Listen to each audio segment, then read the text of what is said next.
번째 SNU 그랜드 퀘스트 오픈 포럼 반도체의 패러다임 전환과 관련해서 초미세 조전력 반도체 가능성에 대해서 김장우 서울대학교 전기정보공학부 교수님 그리고 김상범 서울대 재료공학부 교수님께서 발표를 해주시겠습니다. 박수로 맞으시기 바랍니다. 네, 안녕하세요. 저는 서울대학교 전기정보공학부 김장우 교수입니다. 오늘 제가 하려고 하는 발표는 요즘에 우리가 만들고 있는 뭐 CPU, GPU, 메모리 이런 것들 다 반도체로 만들어져 있는데 그 반도체가 더 이상 기술적인 한계에 봉착했기 때문에 앞으로 무엇을 해야 할까 이런 이제 화두를 던지기 위해서 왔습니다. 그래서 뭐 들어보시면 재미있을 것 같아요.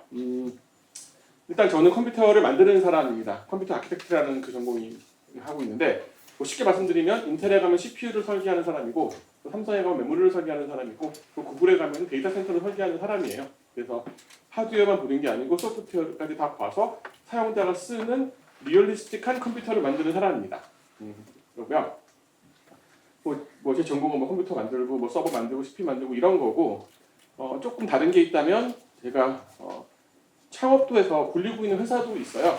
그래서 저희가 뭐 이렇게 DPU라는 어떤 요즘에 뜨고 있는 새로운 반도체 디바이스 솔루션을 만드는데 여러분들은 뭐 잘 모르시겠지만 지금 세계적으로 제일 잘 나가는 스타트업입니다. 그래서 교훈이 무엇이냐? 제가 하는 이야기는 다 진실입니다. 그리고 그냥 교수가 그냥 연구하던 얘기하는 게 아니고 실제 지금 인더스트리가 어떻게 돌아가는지 정확하게 알고 하는 이야기니까 그냥 뭐 들어주시고 믿어주시면 될 것 같아요. 일단 뭐 CPU를 볼게요. 자, 그럼 이거 어떻게 만드느냐? 뭐 어려운 것들 많이 있겠지만 실제 모든 건 기본으로 가면 이런 CPU나 뭐 GPU나 이런 것들 결국 스위치로 만들어져 있습니다. 자, 지금 학부 2학년 수업 정도에서 시작할 거예요. 쉽습니다. 스위치가 무엇이냐? 이거 그냥 이런 기호는 막 기호라고 보시고 이런 스위치가 있었을 때 여기에 1을 주면 통과가 되고 0을 주면 끊어지는 스위치가 있어요. 이런 스위치가 있다고 해보세요. 보통 우리는 NMOS 뭐 이렇게 말하는데 스위치예요. 자, 다른 기호를 썼어요. 얘도 스위치인데 얘는 1을 주면 끊어지고 0을 주면 연결이 돼요. 그냥 두 개의 다른 스위치가 있는 거죠. 있어요. 이게 있으면 우리가 원하는 어떤 게이트를 만들 수가 있어요. 이 게이트가 뭐냐면 이렇게 그림을 그렸지만 0을 주면 1 나오고 1 주면 0 나오는 이 반대를 택하는 게이트입니다. 인버터라고 하는데 자, 이걸 만들고 싶어요. 그럼 이거를 아까 우리가 배웠던 이 스위치 두 개로 연결을 하면 요게 되는데 이거 그냥 아무나 이해할 수 있습니다. 요 1이면 연결되는 것과 0이면 연결되는 것들을 직렬로 연결을 하고 요 위에 볼티지 전압을 주는데 여기 전압이 또 흐르면 1이고 안 주면 0이에요. 자, 그럼 인풋이 들어가면 아웃풋이 나올 거고 인풋이 들어가면 아웃풋이 나올 건데 자, 인풋이 1이에요. 그럼 얘는 연결되고 얘는 끊어지겠죠. 그럼 0이 통과가 되니까 1을 주면 0이 통과되는 거니까 1이 0 되는 거고 0을 주면 얘가 통과가 될 거고 얘는 끊어질 거니까 0을 주면 1이 통과될 거니까 1이 나오는 겁니다. 이해되시죠? 네, 반응이 있어야 제가 그 다음 사람에 넘어갈 거예요. 0을 주면 1 나오고 1 나오면 1을 주면 0 나오는 거죠. 낸드 게이트가 뭐냐면 우리 진리표에서 AND 00, 01, 10, 11 주면은 뭐 00, 1 나오는 AND 게이트가 있는데 그거에 뭐 반대 인버터를 연결한 버전인데 뭐 별거 아니에요. 이렇게 생겼어요. 그래서 얘는 진리표가 뭐 00, 01, 10, 11을 줬을 때 1 때만 0이 나오고 나머지 때는 1이 나와요. 그게 낸드라는 게이트예요. 자, 이거 만드는 것도 이렇게 연결하면 만들어져요. 별거 아니거든요. 딱 보면 이게 예를 들면 1이면 얘는 여기 1일 때만 이게 연결되는 거죠. 두 개가 다 연결되니까 두 개가 1일 때만 연결되고 나머지는 끊어지니까 0이 올라오고 나머지는 다 이 중에 하나가 통과하기 때문에 1이 나옵니다. 이해되시나요? 네네. 그러니까 우리가 낸드도 만들 수 있었어요. 자, 그런데 인버터를 만들기 위해서는 요 스위치를 2개 썼죠. 낸드를 만들기 위해서는 4개를 썼어요. 하나, 둘, 셋, 넷. 그렇죠. 자, 그러면 우리가 좀 더 친숙한 AND 게이트를 만들고 싶어요. 그러면 아까 낸드 게이트에다가 아까 그 인버터를 연결하면 이게 반전되기 때문에 이게 AND 게이트가 돼요. 그렇죠? 갑자기 답이 없어졌는데 그래요. 그래서 지금 이거는 스위치 6개로 만들 수 있는 거예요. 아시겠죠? 이런 식으로 우리가 논리 게이트를 만들 수가 있어요. 요건 어떤 거냐면 우리가 흔히 말하는 메모리의 한 비트를 말합니다. 0이나 1을 저장할 수 있는 거. 그냥 개념적으로만 생각을 해볼게요. 인버터 두 개가 꼬리를 물고 있어요. 0을 주면 1 나오고 1 주면 0 나오는 거죠. 그렇죠? 그럼 0을 주면은 얘가 1 나올 거고 사실 도는 건 아닌데 그냥 논리적으로 돈다고 생각하면 여기가 0이면 계속 0 유지가 될 거고 여기가 1이면 1이 유지가 될 거예요. 그랬을 때 우린 논리적으로 여기가 0이고 여기가 1이면 0으로 0이 저장된 거로 볼게 이렇게 해서 0을 하고 묶을 수 있고 만약에 여기가 1이고 여기가 0이면 1 주면 0 될 거고 0 이렇게 돌 거니까 1, 0은 우리가 메모리 값 1이라고 보겠다는 거예요. 그럼 인버터 두 개를 꼬리를 물게 만들면 0을 저장하거나 1을 저장하는 메모리라고 주장할 수가 있어요. 괜찮으세요? 네, 좀 대답을 좀 해주셔야 돼요. 네. 그래서 이렇게 하면 트랜지스터 하나, 둘, 셋, 넷, 하나, 둘, 셋, 네 개, 요 그림입니다. 인버터 두 개 연결시킨 건데, 요럼 한 bit이 저장되는 거고, 요건 모르셔도 돼요. 요거 연결하면 요 값이 이렇게 빠져나가서 이렇게 읽어가지고 값을 읽겠다는 건데, 여기 0이면은 이걸 딱 연결하는 순간 0 나올 거고, 이렇게 연결하면 1 나올 거니까, 맨 밑에서는 0, 1 나오면 아, 값 0이었구나 읽는 거고, 1, 0 나오면 값이 1이었구나 이렇게 메모리 값을 읽겠다는 거예요. 값을 쓰고 싶으면 여기다가 뭐 숫자를 강한 걸 주면 얘가 더 강한 숫자가 들어오면 얘가 0이 1로 바뀌고 1이 들어가면서 다시 0으로 나오면서 1로 나오고 이렇게 막 돌면서 메모리를 업데이트할 수 있습니다. 여기 여러분들이 CPU 안에 들어있는 캐시 이런 뭐 메모리의 한 bit이 이렇게 생겼다는 거예요. 자, 그럼 우리가 그 CPU 안에 메모리에 1MB라는 메모리가 들어있다고 쳐보세요. 사실 뭐 수십 메가바이트 막 들어있어요. 그럼 1MB면 바이트가 A, B이니까 이거 8개가 필요해요. 그리고 1메가니까 그거에 100만 개가 필요한 거죠. 그럼 이게 800만 개가 필요한 거죠. 그럼 이거 하나가 트랜지스터가 6개예요. 그럼 6, 8이 48, 제가 계산이 틀릴까 봐 걱정되고 시작하는데 뭐 48, 100만 영어표를 쓰고 있는데 48 밀리언 이렇게 스위치가 필요할 거예요. 그렇죠? 결론은 스위치가 무지하게 많이 필요하다. 작은 메모리 하나 만드는데 요게 메시지입니다. 자, 그래서 오늘의 메시지, 현재까지 중요한 메시지는 야, 우리가 필요한 전부는 결국 스위치밖에 없다. 두 개의 성격이 반대로 흐르는 0일 때 켜지거나 1일 때 켜지는 스위치 두 개가 있으면 아무 게이트나 만들 수 있고 아무 게이트가 만들 수 있으면 아무 회로나 만들 수 있어요. 모든 회로는 다 게이트로 만들어져 있거든요. 엔드 게이트, OR 게이트, 뭐 인버터 이렇게. 그러니까 우리가 필요한 건 스위치 두 개다. 이게 결론입니다. 그리고 엄청나게 많이 필요하다. 뭐 의미 있는 거 하려고 하면. 이해되시죠? 그런데 요게 이 스위치 하나를 아까 이렇게 보여드렸는데 1일 때 통과되는 거 실제로 물리적으로는 되게 좀 어렵게 만들어져 있어요. 그래서 이게 컴퓨터공학과 분들이 보시는 거고 이게 재료공학과 분들이 보시는 거고 전자과가 중간에서 봅니다. 그래서 재료공학에서나 뭐 이걸 소자라고 하는데 이걸 만드는 거거든요. 그러면 절대 모르셔도 되는데 간단히 설명해 볼게요. 그냥 단순하게 설명드리면 이 중간에 빈칸이 있고 여기가 뭐 막 플러스 물질이고 여기가 마이너스 물질이고 뭐 플러스 물질이라고 할게요. 이 NP가 그런 개념인데 여기가 플러스가 막 깔려 있는 우물이고 이 작은 우물에는 N이라는 물질이 깔려 있어요. 마이너스가. 여긴 진공이야. 이거 다 거짓말입니다. 그렇죠? 단순하게 설명드리는 거예요.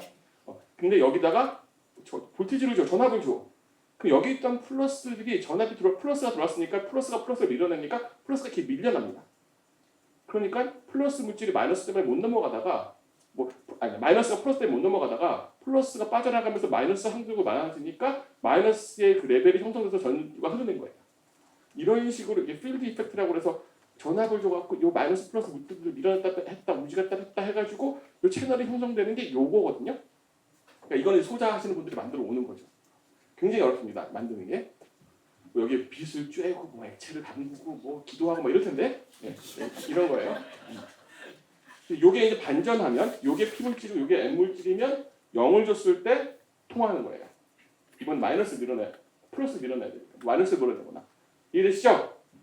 요걸 보통 우리가 N모스, P모스라고 하는데 N타입 요게 N타입, P타입이라고 동그라미 있는 거 그리고 메탈, 악사이드, 세미컨덕터는 뭐 메탈과 악사이드와 뭐 이렇게 반도체 어떨 때는 통하고 어떨 때는 안 통한다 요 개념이에요. 이게 현재 우리가 쓰고 있는 반도체입니다. 모스펫이란 반도체예요. 쉽죠? 쉬워요. 이걸 만드는 방법은 어려운 거죠. 이게 이제 재료공학과에서 하는 건데 전자과에서 하시는 분들 계세요. 이게 옆에서 봐서 그렇지 이만한 뭐 이렇게 막그막 텔레비 보면은 TV 보면은 뭐 하얀색 모자 쓰고 이렇게, 이렇게 눈만 나오는 분들 가가지고 막뭐 이렇게 하시잖아요. 그런 분들이 하시는 거예요. 가가지고 막 어떤 통 받아와가지고 뭐 이렇게 구멍 깎고 거기에 무슨 들이붓고 빗을 쬐고 또 다시 깎고 이런 식으로 계속 구멍을 뚫고 뭐 깎고 구멍을 뚫고 깎고 열고 이렇게 하다 보면 이렇게 나오거든요. 요게 아까 보신 트랜지스터 요건 P타입, 요거는 N타입 하나 나오는 거예요.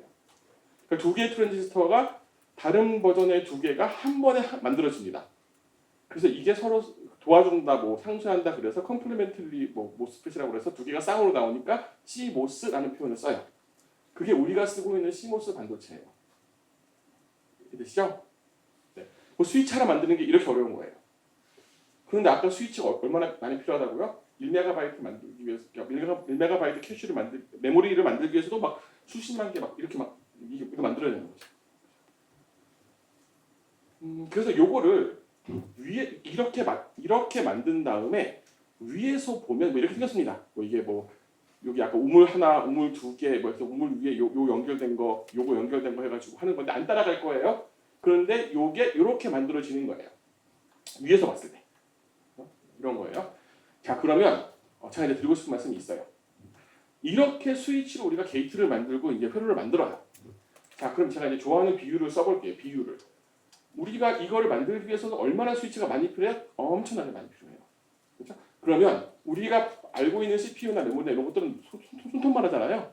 요거 뭐 500불에 사오고 5,000불에 사오고 이럴 텐데 요 안에 스위치가 이제부터 스위치란 말을 안 쓰고 트랜지스터란 말을 쓸게요. 이제 우리가 CMOS 반도체를 트랜지스터라고 하는데 트랜지스터 스위치가 많이 들어갈수록 더 많은 일을 할 수 있으니까 더 큰 메모리 만들 수 있고 더 많은 계산기를 만들 수 있으니까 더 많은 일을 할 수 있겠죠. 한마디로 많은 게 장땡이에요. 자 그런데 우리가 넣을 수 있는 땅은 정해져 있어. 그럼 많이 넣으려면 어떻게 해야 돼요? 작게 만들어야 되죠. 작게 만들려면 이걸 작게 해야 된다는 거예요. 구멍을 작게 파고 칼을 작게 쓰고 빗을 작게 씌우고 이렇게 해야 된다는 거죠. 이걸 우리가 판화를 만드는 거랑 저는 되게 비슷하다고 생각하는데 고무 판화가 있어. 내가 이거 그림을 그릴 거잖아. 그리고 그림 그려서 구멍 뚫어가지고 넣고 빼는 거잖아요. 그럼 우리가 초등학교 때 이렇게 칼 가져와서 이렇게 구멍 뚫어가지고 잉크 딱딱 묻혀가지고 팡 하면 뭐가 나오는 거잖아요. 반도체가 거의 그런 거예요. 근데 칼이 점점점 작아지고 그러면 칼을 작게 써야지 더 많은 걸 그릴 수 있잖아요. 그럼 칼을 작게 써서 많은 걸 그렸는데 그 안에 액체를 묻히면 너무 미세하니까 어떨 때 액체가 묻는 것도 있고 안 묻는 것도 있고 많이 묻히는 것도 있고 이러겠죠. 그럼 똑같은 판화를 쓰고서 해서 팡팡팡 찍어도 매번 조금씩 다른 그림이 나오는 거예요. 이제 구멍이 너무 작으니까 칼도 미세하고 이러면서 반도체를 만들기가 어려워지는 거예요. 만들어도 했더니 아까 뭐 이게 연결되는 것도 연결 안 되고 이런 이제 그 문제들이 생기는 거죠. 그래서 작아지면 만들기가 어려워져요. 여기까지 괜찮으세요? 판화 찍는 거랑 똑같습니다. 얼마나 작아야 되느냐? 이제 저희는 CPU, 인텔 CPU가 이렇게 그림을 그립니다. 우리는 이걸 딱 보면 이거 성능이 2.78 나오겠네 이런 걸 보는 사람들이에요. 그러면 이제 뭐 전자과나 재료과 하시는 분들에게 주시면서 만들어 오세요 그렇게 만들어 오시는 거예요. 근데 요 안에 지금 트랜지스터가 10억 개, 뭐 20억 개 이렇게 들어갑니다. 스위치가 정말 작아야 되는 거죠. 이건 뭐 어떻게 되는 거냐면 아까 말씀드린 그 공정하시는 분들 하얀색 옷 입고 눈만 나오시는 분들이 찍는 건 이런 거예요. 요 안에 아까 CPU 하나짜리를 뭐 수백 개가 이렇게 판화니까 판화에다 똑같은 그림 막 한 다음에 컨트롤 C, 컨트롤 V 해가지고 막 붙인 다음에 잉크를 팡해서 팡 때리면 요거 나오는 거예요. 그 다음에 이렇게 레고처럼 손으로 이렇게 잘라가지고 탁 던지면 우르르 떨어지는 거예요 CPU가. 그 중에 한스포 쓰다가 테스트 해보니까 잉크가 너무 많이 묻었는데 망했네 그럼 버리는 거고 좀 안 되면은 뭐 싸게 팔고 좀 잘 되면 비싸게 팔고 정말 이렇게 합니다. 그렇게 해서 이거 웨이퍼라고 하는데 이렇게 해서 이 하나씩 나오는 요것들이 CPU 이런 거. 이게 이제 반도체 비즈니스인 것 같아요. 이해되시죠? 작을수록 많이 들어가겠지만 불안하기 때문에 많이 망하는 게 나오는 거고. 자 그러면 우리가 이걸 작게 만들어야 되니까 얼마나 작게 만들어 왔냐? 매우 작게 만들어 왔어요. 보통 우리가 아까 그림 그렸을 때 요 길이를 기준으로 잡았을 때 이 길이가 예를 들면 옛날에는 뭐 100나노 뭐 100나노 미터 이런 거였다면은 지금 이게 막 2나노, 3나노, 4나노까지 내려왔어요. 제가 2000년대 초반에 박사과정일 때 지 교수님한테 그때도 막 신문에 나왔어요. 더 이상 반도체 작게 만들 수 없어. 우리가 90나노까지 왔는데 이거 내려가는 건 불가능한 일이야 막 그랬어요. 그래서 지도 교수님한테 교수님 90나노는 안 된다는데요. 그 밑에는 이거 연결 필요가 없어요. 그랬더니 우리 교수님이 헛소리하지 말고 빨리 연구나 해 그러더라고요. 이거 무조건 10나노 밑으로 내려간다 그러시더라고요. 결국 내려갔어요.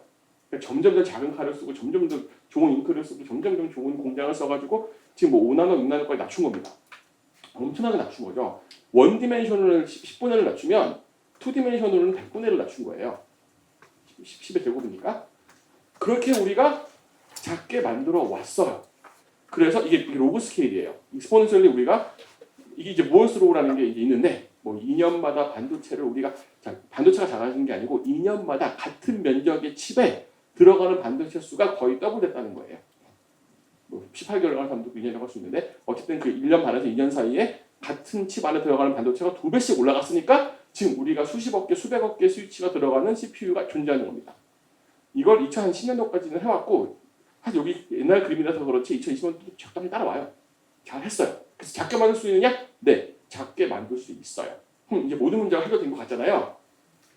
그런데 작게 만들 수 있는데 더 작게 만들면 안 되는 문제들이 생겼어요. 그게 지금 우리의 발목을 잡고 있는 거고 이것 때문에 지금 이거 세미나 하고 있는 건데 아까 그 그림을 이해하셨으면 원래 전류 요는 붕 떠 있어야 되는 영역이고 전류를 주면 흐르는 거잖아요. 이게 밀려나면서. 근데 너무 작아지니까 이게 진공처럼 구멍이 떠 있어야 되는데 전류가 막 흘러버려요. 전기를 안 줬는데도. 그리고 여기는 원래 막 플러스 마이너스의 벽이 있었기 때문에 다이오드라고 하는데 넘어가면 안 되는데 너무 작고 막 그러니까 넘어가기 시작하는 거예요. 이걸 누설 전류, 뭐 정적 전류, 스테릭 커런트, 리퀴지 커런트 이렇게 말을 하는데 우리가 특별하게 엄청나게 신경 쓰지 않으면 CPU가 원래 우리가 계산할 때 쓰는 파워보다 그냥 전기를 연결만 시켰더니 막 흘러가라는 파워가 그 이상으로 먹는 세상이 됐어요. 그러면 뭐 만들어 봐야 반은 날아가는 거니까 쓸모가 없는 거죠. 이 문제를 해결하지 못하면 작아지는 게 의미가 없어요. 이해되시나요? 아까 초등학교, 중학교 학부 2학년에 시작했지만 지금 4학년까지 올라왔어요. 조금 어려워졌어요. 이런 걸 해결하려고 그러면 잘 만들어야 되는데 이제 요게 갑자기 어려워지는 건데 한번 생각을 해보세요. 오늘 이거 이해했으면 좋습니다. 그 칩 안에 반도체가 있는데 우리가 좀 작게 만들었어요. 그럼 작게 만들면 아까 전류가 이동해야 되는 거리가 짧아지죠. 그렇죠. 빠른 반도체를 만들 수가 있는 거예요. 그런데 우리 빠른 것보다도 그 목표가 뭐냐면 이 칩 안에 들어있는 스위치들의 전력의 합이 어느 특정 숫자를 넘어가면 안 돼요. 왜냐하면 전력이 한 공간에 많이 뭉치면 이게 열이 돼가지고 타버립니다. 이해되시죠? 네. 그래서 결국은 전력을 우리가 반도체를 10분의 1로 낮췄으면 전력도 몇 분의 1로 낮춰야 돼요. 그래야 스위치를 더 많이 넣어도 같은 칩 공간에 있는 스위치가 많아졌더라도 총 전력은 비슷하겠죠. 그래야 타지 않는 거예요. 그럼 그걸 낮추려면 어떻게 해야 되느냐? 아까 그 각 스위치에 들어가는 전력을 낮춰야 돼요. 근데 작아지면 낮출 수 있어요. 왜? 작아지면 이동거리가 짧아지니까 전력은 결국 전자를 움직이는 속도에 관련이 되기 때문에 전압을 조금 줘도 거리가 짧아졌으니까 이동합니다. 그게 한 5년 전까지 잘 됐던 거죠. 근데 이게 너무 작아지니까 이런 문제가 생기면서 전력을 낮췄더니 사실 여기에 무슨 트레스홀드 보치란 말이 들어가야 되는데 이 문제가 갑자기 커지는 현상이 생겼어요. 그래서 전력을 낮추지를 못해요. 전력을 낮추면 이 빨간색이 점점 커져요. 그래서 전력을 못 낮추니까 반도체를 작게 만들 수 있어도 작게 만들면 안 되는 세상이 온 거예요. 자, 이해되시나요? 그걸 데나드 스케일링이 멈췄다고 말하는 건데 즉 칩당 써야 되는 전력을 우리가 유지할 수 없어서 결국 전압을 낮출 수 없기 때문에 이 문제 때문에 반도체를 만들면 탑니다. 그래서 이게 그러니까 트랜지스터는 제소 늘릴 수 있는데 작게 만들어가지고 어느 순간 성능이 세츄레이트 돼버려요. 전력 문제 때문에. 이해되시나요? 이 문제를 해결하려고 하면 반도체를 크게 만들거나 공간을 많이 만들어야 되니까 분산시킬 수 있으니까 아니 이걸 또 만들어서 보드에다 CPU 2개 꽂아야 되는 거고 4개 꽂아야 되는 거고 이렇게 돼야 되는 거예요. 그래서 칩이 커지고 멀티코어가 되고 멀티 CPU가 되는 게 이런 거예요. 이 궁극의 끝판왕이 GPU인 건데 여기까지 괜찮으신가요? 네. 그래서 결론은 우린 더 이상 작으면서 빠르면서 전력을 안 쓰는 칩을 만들 수가 없어요. 그래서 현재 우리가 이 문제 해결하는 방법을 해결 못하니까 그냥 많이 씁니다. CPU를 한 개 쓰고 두 개 쓰던 거고 옛날에는 CPU를 잘 만들어서 한 개가 똑똑해졌기 때문에 한 개로 유지가 됐던 건데 지금은 안 되니까 CPU 두 개 쓰고 네 개 쓰고 이렇게 되는 거예요. 엔비디아 GPU가 이 동네 끝판왕 같은 건데 엔비디아가 GPU가 원래 이제 이거 뭐 게임 하려고 나온 건데 뭐 사실 여러분들 이거 잘 모르시겠지만 인공지능이라는 어플리케이션을 가속하는 하드웨어는 매우 단순해요. 이게 결국에는 선형대수에 있는 리니어 알지브라 가속기라서 그냥 많은 수의 곱셈만 잘하면 되는 거라서 그런 거예요. 그런 건데 GPU도 근데 그래픽도 딱 그런 거예요. 그래픽이라는 게 시간 얼마나 쓸지 모르겠지만 그래픽이라는 게 그래픽도 별거 없습니다. 이 3차원 이 화면을 우리가 이 지도라고 치면은 X축, Y축, Z축이라고 표시해서 각 점들을 컬러로 색깔로 표시해서 파란색, 갈색, 노란색 해가지고 그걸 다 정렬을 하면 결국 큰 숫자가 나오겠죠. 첫 번째 좌표는 뭐 투명한색 0000, 그 다음 좌표는 0001, 뭐 파란색 이런 식으로 쭉쭉쭉 하면은 뭐 몇 비트짜리를 X, Y축으로 곱해서 데이터를 정렬하면은 그게 우리 3차원 지도가 나온 거예요. 근데 이제 게임을 할 때 우리가 조이스틱을 딱 움직이면 이게 확 변하잖아요, 시점이. 이 지도가 변하는 게 아니고 제 눈이 변하는 거예요, 보는 시점이. 그 눈을 변화시키는 게 이 3차원에다가 우리가 어떤 벡터를 곱해주는 겁니다. 그럼 제 눈이 변하는 거예요. 시점이 변하는 거예요. 이것도 되게 단순화시키고 있는 건데 결국 3차원 데이터에다가 행렬 계산을 하는 게 3차원 그래픽의 기본이에요. 근데 그게 인공지능하고 딱 맞아요. 그래서 GPU가 인공지능에 강한 거예요. 그리고 누구나 인공지능 가속기를 만들 수 있는 거예요. 쉬우니까. 단지 엔비디아를 이길 수가 없는 거죠. 엔비디아가 더 잘하니까. 그런 건데 요게 지금 이제 GPU인 건데 얘가 트랜지스터랑 수백억 개인 가볍게 쓸 겁니다. 왜냐? 얘는 그냥 계산기 많은 게 장땡이에요. 3차원 데이터에서 내가 X축, Y축 점들을 한 번에 많이 계산할 수 있을수록 그림이 빨리빨리 움직이겠죠. 그래서 단순한 계산기를 수백 개씩, 수천 개씩 막 박아놓은 게 GPU입니다. CPU는 똑똑한 계산기를 한 7개 박아놓은 거예요. GPU는 단순한 계산기를 한 1000개, 10,000개 박은 거고. 그런 거예요. 하지만 결론은 어쨌든 트랜스를 엄청 많이 쓰는 거죠. 스위치를. 이게 구글이 돌리고 있는 인공지능 슈퍼컴퓨터입니다. 그러니까 이런 GPU 같은 것들에 구글 버전이 있어요. TPU라고. 그거를 수천 개, 수만 개 연결해서 하나의 컴퓨터로 돌리고 있는 게 우리가 지금 보고 있는 구글 포토 뭐 이런 거 있잖아요. 그런 거 다 여기서 돌고 있는 거예요. 그러니까 엄청나게 많이 쓰고 있죠. 옛날에는 이 정도 컴퓨터로 되던 게 이제 반도체를 더 자꾸 빠르게 만드니까 그냥 많이 쓸 수밖에 없어요. 그래서 엄청나게 컴퓨터들이 커지고 있습니다. 구글만 그런 게 아니에요. 우리가 돌리고 있는 모든 어플리케이션은 데이터 센터라는 데서 도는데 데이터 센터는 컴퓨터가 만 대, 10만 대씩 모여 있는 거예요. 마이크로소프트 애주어, 구글 클라우드 이런 애들 다 그렇게 생겼어요. KT가도 그렇고 네이버가도 그래요. 축구장만 합니다. 컴퓨터들이 모여 있는 공간이. 발전소가 막 몇 기가짜리가 돌아야 돼요. 전기를 넣어야 되니까. 그리고 강력해 있어요. 냉각을 해야 되니까. 아니면 마이크로소프트는 요즘에 심해 넣으려고 그래요. 물 밑에다, 바다 밑에다가. 자연 냉각을 하려고. 그 정도로 컴퓨터가 커졌고 전기를 엄청 먹어요. 그래서 근데 그렇게 필요하긴 해. 왜냐하면 우리가 미친 듯이 컴퓨터를 요구를 해요. 어떻게 요구하느냐? 여러분들 그 챗GPT 이런 거 있잖아요. 인공지능 소프트웨어, 라지 스케일 건데 라지 스케일 모델을 챗GPT가 돌리려고 그러면 GPU를 한 1000개에서 10,000개를 씁니다. 아까 엔비디아 GPU 하나가 요즘에 4천만 원, 5천만 원씩 해요. 그걸 10,000개씩 써요. 그럼 이런 컴퓨터가 필요해지는 거예요. 엔비디아 컴퓨터도 이렇게 생겼어요. GPU 많이 꽂은 애들은. 그럼 전기를 도시 수준으로 먹습니다. 데이터 센터가.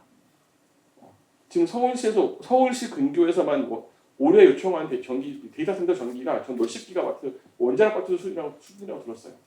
근데 필요해. 왜냐하면 챗GPT나 인공지능 하시는 분들이 이렇게 많이 요구를 해요. 이 컴퓨터 성능을. 그럼 계속 하드웨어 때려 박아야 돼. 근데 하드웨어 작게 못 만드니까 점점점 많아지는 거죠. 근데 이 근본 이걸 전부 다 파고 들어가면 결국 스위치 작게 못 만드는 거예요. 작게 만드는데 파워를 못 하는 거예요. 그럼 결국 NMOS, PMOS, CMOS 현재 우리가 가지고 있는 반도체로 해결이 안 되는 겁니다. 잔머리 써서 되는 시기는 예전에 끝났어요. 그래서 새로운 반도체가 필요하다는 겁니다. 여기까지 괜찮으신가요? 나름 저 잘하고 있는 것 같아요. 사실 걱정하고 있었거든요. 어느 수준으로 이 눈높이를 맞춰야 되는가? 자, 그래서 이 초미세 반도체를 만들어야 되고 초저전력 반도체를 만들어야 되는 거는 명확한 길이고 제가 커버하지 못하는 분야가 어떤 거냐면 그러면 아까 그 소자 레벨에서 만든 뭐 디바이스 있잖아요. 그걸 어떤 뭐 노벨상 수준의 뭐 소재 과학자나 뭐 물리학자가 나와서 새로운 종류의 어떤 디바이스를 만들어서 수를 만들어 온다. 그건 해결될 문제예요. 이건 제가 모르는 분야입니다. 그래서 안 될 거라고 생각해요. 될 거면 벌써 됐어요. 그 수많은 분들이 다 이거 하고 계셨으니까 다 아까 제가 약간 눈팅했거든요. 양산 사시는 분들께서 뭐 이상한 화학 무슨 뭐 물질 말씀하시고 하는데 그게 다 안 됐기 때문에 지금 우리가 이 고생하고 있는 거예요. 컴퓨터 만드는 사람들이 어려운 겁니다. 네, 그래요. 그래서 여러 가지를 이제 우리가 방향을 제시할 텐데 이제 이 세미나의 목표가 이제 앞으로 뭐 해야 될지를 화두를 던지는 거잖아요. 지금까지는 이 문제를 이해시키는 톡이었어요. 지금부터 해결하는 방법에 대해서 어떤 것들이 있는지를 좀 짚고 넘어갈 거예요. 그러니까 제가 초저온도 초저온 반도체라는 얘기를 좀 할 거고 김성현 교수님께서 이제 다른 얘기 하실 거예요. 아날로그 반도체 이런 거. 자, 그럼 초저온도 초저온 반도체가 어떤 건지 들어볼게요. 이거 갑자기 이제 배워볼 수준으로 올라간 겁니다. 하지만 굉장히 쉽게 설명할 거예요. 아까 그 양자 컴퓨터 얘기 있었잖아요. 그거랑도 연결이 돼요. 들어보세요. 재밌습니다. 컴퓨터가 지금 되게 뜨겁다는 게 문제잖아요. 그래서 하고 싶은 거는 아예 오퍼레이션 온도를 낮춰버리겠다는 거예요. 어디까지 낮추냐? 영하 200도, 이게 77K면 거의 영하 200도거든요. 77K의 절대 온도 영하 200도까지 낮추고 더 낮춰서 거의 절대 온도까지 1K, 2K, 3K, 4K까지 내리겠다는 거예요. 아까 양자 컴퓨터 하시는 분들이 이건 양자 컴퓨터는 아닌데 양자 컴퓨터 하시는 분들이 말씀하시는 온도가 1K, 2K 이런 거예요. 거의 절대 온도, 우주에서의 온도 같은 거예요. 자, 그래서 이게 지금 양자 컴퓨터랑 연결될 수밖에 없는 건데 일단 우리는 컴퓨터 만드는 사람이잖아요. 우리는 쓸모 있는 컴퓨터를 만들어요. 양자 컴퓨터 하시는 분들은 아주 쓸모 없는 컴퓨터 만드십니다. 왜냐하면 쓸모가 없어요, 실제로. 그래서 그걸 설명을 드릴 거예요. 우리는 쓸모 있는 컴퓨터 만들어야 되기 때문에 아까 기존의 스위치들 같은 것들을 만들어야 되는데 그게 열을 많이 먹으니까 온도를 낮추겠다는 거예요. 자, 온도를 낮춰요. 그러면 온도를 낮추는 온도가 두 가지가 있는데 17K는 아까 우리가 만들어놨던 시모스 반도체가 여전히 작동을 합니다. 잘할지 안 할지 모르겠지만 형질이 좀 바뀌겠지만 스위치로서의 공일 연결시키고 끊는 역할을 해요. 근데 왜 17K가 중요하냐? 온도를 낮출 때 액체 질소를 갖다 부으면 이 온도가 나와요. 액체 질소는 좀 과장하면 우유보다 쌉니다.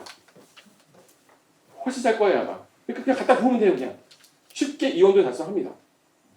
근데 더 잘하고 싶으면 온도를 4K까지 낮춰볼게요. 4K는 어떻게 낮추느냐?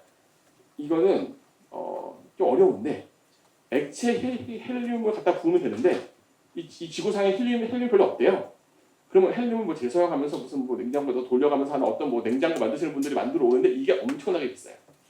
그래서 퀀텀 컴퓨터를 만들기 위한 온도를 유지하는데 돈이 엄청 들어갑니다. 근데 어쨌든 우리가 달성할 수 있는 온도는 두 개예요. 17K랑 4K. 질소와 나이트로젠 질소와 헬륨을 쓰니까.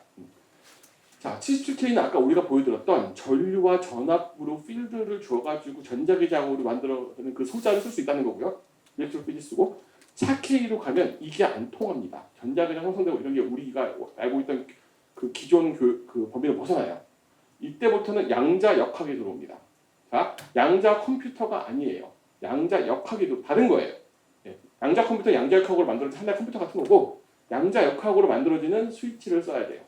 그걸 좀 보여드릴게요. 일단 이게 이런 짓 왜 하느냐? 온도를 낮추면 아까 그 빨간색 화살표들 기억나세요? 그 작동 안 해도 막 흐른다는 누설 전류들 그게 사라집니다. 그래서 작게 만들고 빠르게 하는 게 가능해져요. 온도를 낮추면. 그래서 빨간색 누설 전류가 사라지니까. 그래서 이 짓 하는 거예요. 그리고 이 전선에 이 물리적으로 보면 막 전류가 흐르려고 그러면 막고 있는 어떤 저항 장치 물질들이 있는데 그게 사라져요. 그래서 저항이 사라집니다. 요즘에 갑자기 뭐 최근에 무슨 초전도 날려놨었잖아요. 비슷한 거예요. 초전도까지는 아니고 초저온 7pk만 돼도 거의 사라지고요. 이 정적 전류가 그리고 저항도 거의 사라집니다. 굉장히 좋죠. 저항이 사라지면 무슨 일을 할 수 있느냐? 지금 뭐 3기가 프리퀀시로 돌고 있는 CPU를 30기가로 올릴 수 있고 100기가로 올릴 수가 있어요. 성능을 10배, 20배, 30배 바꿔가는 수 있는 거예요. 그러니까 아이디어리. 왜 하는지 아시겠죠? 반응이 좀 시원찮아요. 예. 하지만 4K는 장난이 아닙니다. 이거는 그 조사성 정선이라는 어떤 물리학적 양자 물리학이 들어와서 이 스위치예요. 아까 이거 요게 이렇게 만들어줘야 되는데 뭐 뭘 주면 흐르는 게 아니고 얘는 여기에 뭘 주면은 전류가 흐르면서 얘가 옆에 있는 애한테 웨이브를 쏘는 어떤 그런 물질을 스위치를 만들어요. 그러니까 공유를 주면 연결되고 이런 게 아니고 뭐가 임계점에 딱 오면 옆에 그 펄스를 촥 날려요. 이렇게 스파이크를. 그래서 이런 스파이크가 날아가는데 그럼 스파이크 보세요. 스파이크를 받으면 얘가 또 옆에 있는 회로한테 스파이크를 주면 또 얘가 임계점에 올라가면 또 얘가 스파이크를 쏘고 이런 식으로 만들어져요. 어쨌든 논리적으로는 스파이크를 쏘냐 안 쏘냐를 가지고 스위치라고 주장할 수 있거든요. 하나 0으로 보고 하나 1로 보고 그냥 이걸 어떻게 잘 하면은 이제 그 게이트 만들 수 있는 거예요. 근데 아까처럼 무슨 뭐 이거 2개 만들어서 게이트 만드는 게 아니고 완전히 다른 방법의 회로 설계를 해야 됩니다. 이 펄스 베이스로 돌아가는 회로 만들어야 돼요. 이거는 초첨단이에요. 지금 전 세계에서 이거 하고 사람 몇 명 안 돼요. 그러니까 앞으로 10년이 지나도 여전히 첨단일 거예요. 이해되시죠? 그래서 이런 것들이 4K에서 벌어지는 일입니다. 자, 그럼 이제 4K부터는 초전도라는 말을 쓸 거예요. 7K는 초저온 반도체고 얘는 초전도 반도체예요. 다른 거죠? 왜 어렵냐? 아무도 이거 할 줄을 몰라요. 일단 아까 모스펫이나 뭐 이게 그 스위치 같은 거 그 초전도 스위치로 어떻게 하면 그 CPU를 만들지, 메모리를 만들지에 대한 우리가 생 지식이 없어요. 없어요. 그 노하우가 알 수 없어요. 인류에게. 그리고 이게 있다 하더라도 있으면 우리가 이걸 설계할 수 있는 툴을 만들어 줘야 되거든요. 여러분 반도체 설계할 때 다 코딩으로 하는 겁니다. 이렇게 마우스로 이렇게 회로 그려가지고 뭐 코드 짜가지고 여기 땅 하면 그냥 슉 가가지고 이제 그 판화가 만들어져요. 그럼 그 판화를 가지고 이제 아까 그 약품 처리하고 이렇게 해서 만드는 거니까 판화를 만드는 단계까지는 거의 전자동이거든요. 거기서 그게 전부 다 캐드 툴이나 어떤 소프트웨어들이 도와주는 건데 그런 소프트웨어가 없어요. 그러니까 만들 줄도 모르고 이거를 리얼라이즈하는 소프트웨어 툴도 없는 거예요. 그리고 모두가 쉬쉬하고 있는 불편한 진실. 온도를 낮추면 좋은 것만 얘기하는데 온도를 낮추는 비용이 장난이 아닙니다. 온도를 낮추는 비용을 어떻게 치환할 수 있냐면 온도를 한 77K까지 낮추잖아요. 영하 200도로. 그러면 좋죠. 프리퀀시 10배 올라갔어요. 올라가요 실제로. 근데 얘가 100W 쓰다가 10W를 쓰게 됐어요. 좋죠. 파워도 10분 낮췄죠. 근데 이 10W를 그 온도에서 유지하는 데 드는 냉장고의 비용이 100W를 넘어가요. 네. 그러니까 이 온도를 유지할 수가 없는 거예요. 양자 컴퓨터 하시는 분들은 이것보다 10배, 100배 더 들어갈 거예요. 4K 이하까지 들어가니까. 하지만 그분들은 이 얘기 하지 않습니다. 이 이야기를 하면은 연구를 할 수가 없어요. 효용성 얘기가 나오기 시작하니까.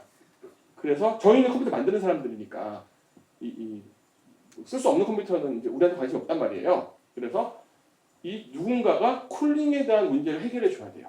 저희들이 못하는 거예요. 쿨링 전문가가 또 나와야 돼요. 어디 무슨 뭐 재료과 언제 재료과 얘기하고 있지만 재료과는 제가 모르는 영역이기 때문에 재료과만 얘기하는 거예요. 뭐 기획과일 수도 있고 화공과일 수도 있어요. 그래서 쿨링을 낮춰서 싸게 온도를 하는 이게 지금 엄청 대박 기술이 될 거예요. 이게 안 되면 이제 심해로 가거나 우주로 가거나 그럼 자연 냉각이니까 뭐 이제 이런 거 할 수 있겠죠. 자, 이해되시죠? 어려운 겁니다. 그리고 여기까지 사람의 머리로 할 수 있었는데 이제 이런 거죠. 이런 거. 왜 어렵냐? 아까 뭐 모스펫 77K만 하도 모스펫을 보면 반도체를 보면 이 안에 5만 가지 그 베리어블들 가지고 물리적인 베리어블 가지고 이거 만든 거거든요. 이게 정원에서 어떻게 변할지 우리가 알아야 되고. 네. 사실 저는 이런 연구 열심히 하기 때문에 우리 학생들 중에는 막 물리판을 들고 막 이래요. 이런 것도 할 수 있어야 되고. 그리고 옛날에는 이렇게 뭐 트랜지스터 주고 300K 상온입니다. 지금 온도. 상온에도 트랜지스터 주고 와이어 주고 디자인 주면은 CPU가 나오는 거였는데 시나프시스가 그 소프트웨어 툴 회사예요. 없는데 이제 만약에 이제 초저온 반도체와 초저온 와이어가 들어갔을 때 초저온 CPU가 나오는 뭐 이런 툴 플로우도 개발을 해야 돼요. 이런 거 없으니까. 그래서 저희 연구 사진입니다. 그래서 저희가 반도체 만든 다음에 막 찍어가지고 액체 갖다 부은다, 질소 갖다 부은 다음에 어떻게 되나 이런 거 보고요. 뭐 이렇게 막 그래요. 이런 거 그냥 흥분을 얘기가 아니라고 말씀드리기 위해서 사진 막 찍어왔어요. 이런 거 실제로 하고요. 이건 77K 영역입니다. 질소 갖다 묻는 거 할 수 있는 거예요. 연구비 한 3, 4억 쓰면 되는 거예요. 그래서 저희는 이제 요게 지금 저희가 77K 연구를 해가지고 뭐 CPU도 만들어보고 메모리도 만들어보고 한 거고 4K로 가는 거는 그 일본의 그 반도체 연구소랑 협력을 하고 있어요. 우리나라에 이걸 만들 수 있는 공정이 아예 없어요. 전 세계 몇 개 없습니다. 4K까지 내려가면. 아까 그 양자 조립 양손으로 돌아가는 그 디바이스 보여드렸죠? 그 물리적으로 공정을 만들 수 있는 곳은 전 세계 MIT 링컨랩, 일본의 아이스트 뭐 어디에서 몇 군데 없어요. 그래서 근데 좀 제자랑 같지만 전 세계에서 저희가 이 설계로 가장 유명한 그룹입니다. 초전 컴퓨터에. 그래서 초전도 공정을 가지고는 일본과 협력을 해서 그쪽이 공정을 하고 저희가 설계를 해서 이런 것도 만들어가지고 초전도 이건 CPU가 아닙니다. 초전도 계산기 수준밖에 안 돼요 아직. 그래서 이런 거 대신 이건 프리퀀시가 막 장난 아니죠. 50기가 40 이래요. 하지만 앞으로 얘도 갈 길은 20년 이런 겁니다. 이걸로 CPU를 만들어야 되니까 이런 걸 만들어야 되니까. 자 이런 연구들이 있는 거예요. 그럼 조금만 더 재밌으라고 초전도 얘기를 해볼게요. 4K 이하의 영역.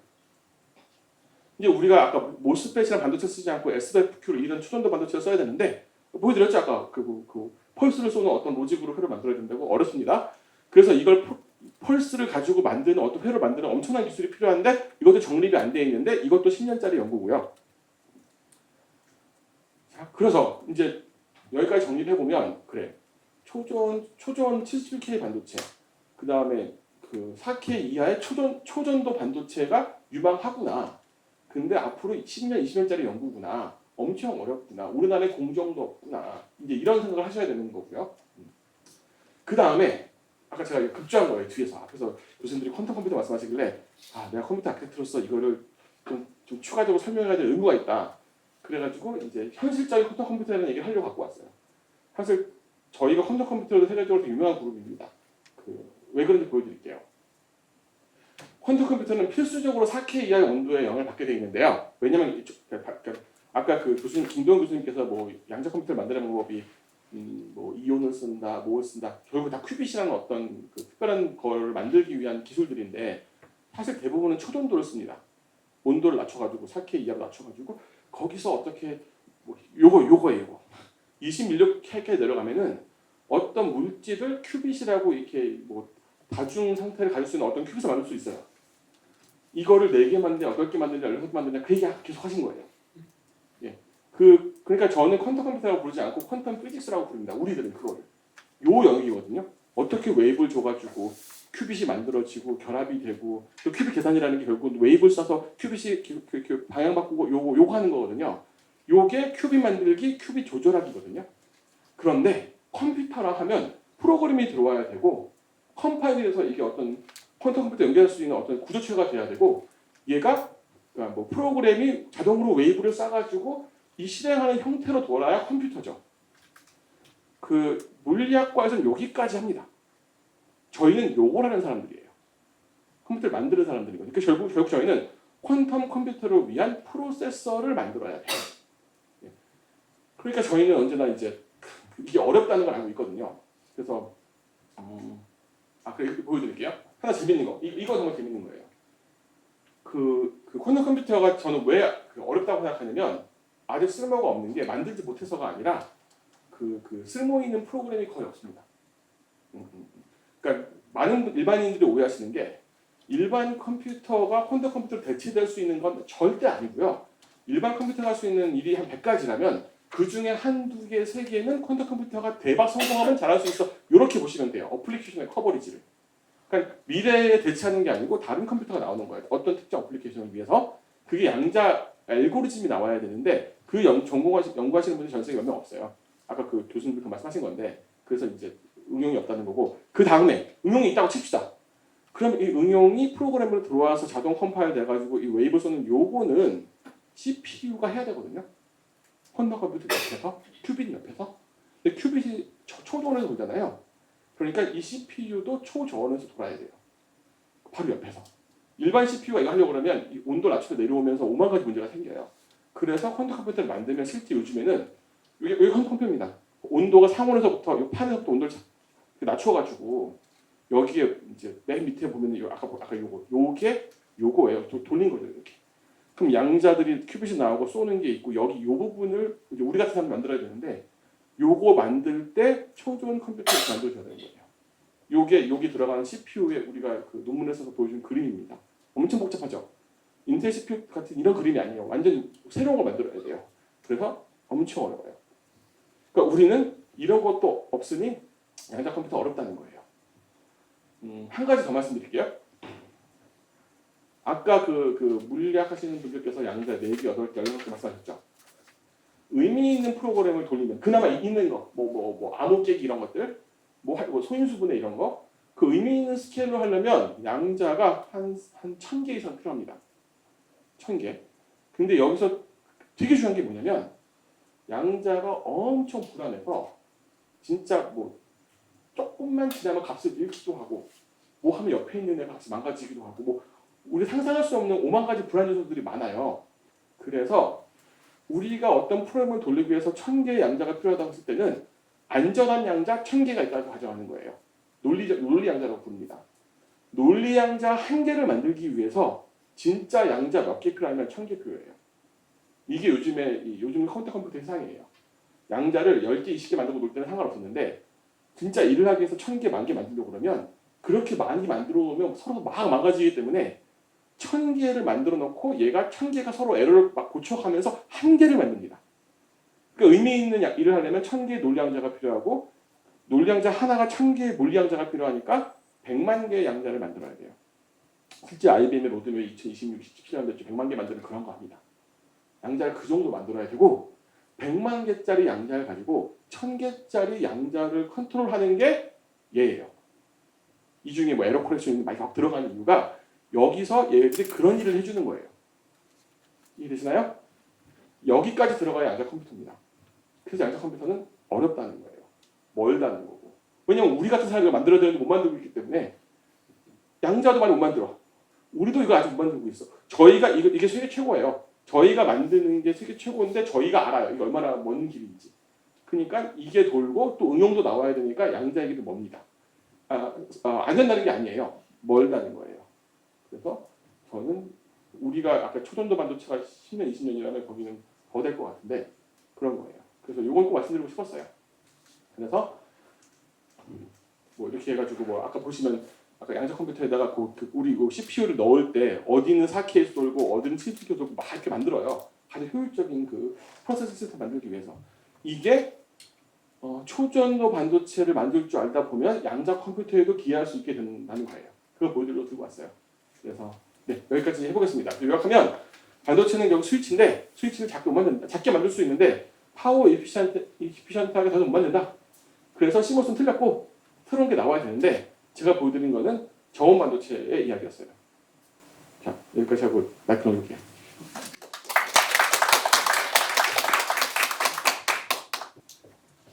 예, 안녕하세요. 저는 재료과학부의 김상범입니다. 김장 교수님께서 너무 발표를 잘해주셔가지고 긴장이 좀 되는데요. 약간 비슷한 얘기가 잠깐 한 번 더 나오는데 이거는 이제 굳이 제가 이제 반복을 하는 이유는 처음에 물론 나중에 내용을 이제 풍부하게 바꿔주셨지만 처음에 이제 결국 스위치에 대한 설명을 많이 해주셨는데요. 결국에 이 스위치를 이용하는 거는 우리가 기본적으로 디지털 컴퓨터를 만들기 위해서 아까 그 플로우를 말씀해 줬습니다. 스위치가 있으면 이런 로직 게이트를 만들 수가 있고 로직 게이트를 만들 수 있으면 뭐 메모리라든지 어떤 임의의 모든 디지털 연산을 할 수 있다라는 이제 플로우에서 스위치가 중요하고 스위치를 작게 만드는 것이 정말 반도체 업계에서 이제 중요한 이슈다라는 말씀을 해주셨는데요. 그래서 마침 이게 며칠 안 됐습니다. 우리나라뿐만 아니라 이제 전 세계적으로 반도체 업계를 대표하는 모든 회사에서 한 분씩 참여해서 네이처에 The Future Transistors라는 논문을 냈습니다. 그래서 스위치라고 말씀을 드리면 될 것 같은데요.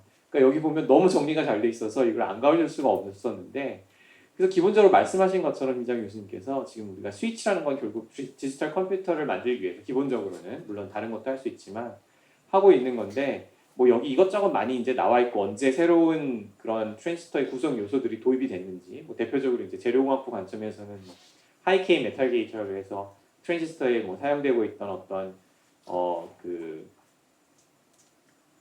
부도체를 하이K 메터리얼로 뭐 바꾼다든지 이런 일들이 좀 있었는데 뭐 아니면 어떤 채널에 그러니까 이제 스트레스를 주는 거죠. 그런 것들 준 방식으로 어떤 트랜지스터 성능을 향상시키고 그런 것도 이제 계속 도입이 됐긴 했지만 기본적으로 한 뭐 80년대부터는 계속해서 김장 교수님께서 잘 설명해 주신 시모스가 사용이 돼 왔다고 보시면 될 것 같습니다. 그래서 그동안 정말 엄청난 이노베이션이 있었습니다. 저희가 어떻게 보면 뭐 정말 그랜드 캐스트를 했어요. 이때 이미 이분들이 그랜드 캐스트를 시작하셔가지고 이거를 50년 동안 무월 법칙을 적용시키시면서 집적도를 100만 배 이상을 향상을 시켰으니까 뭐 어떻게 보면 정말 믿을 수 없는 일이 전 세계 어떤 산업에서 없었던 그런 기적을 만들어냈습니다.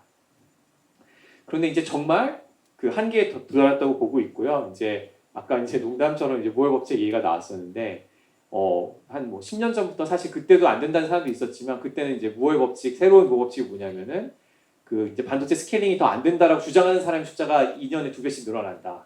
뭐 이런 식으로 이제 돼가지고 어쨌거나 스케일링 계속 됐었는데 이제는 정말로 모든 사람들이 이제는 끝이 온 것 같다. 거의 다다른 것 같다라는 생각을 많이 합니다.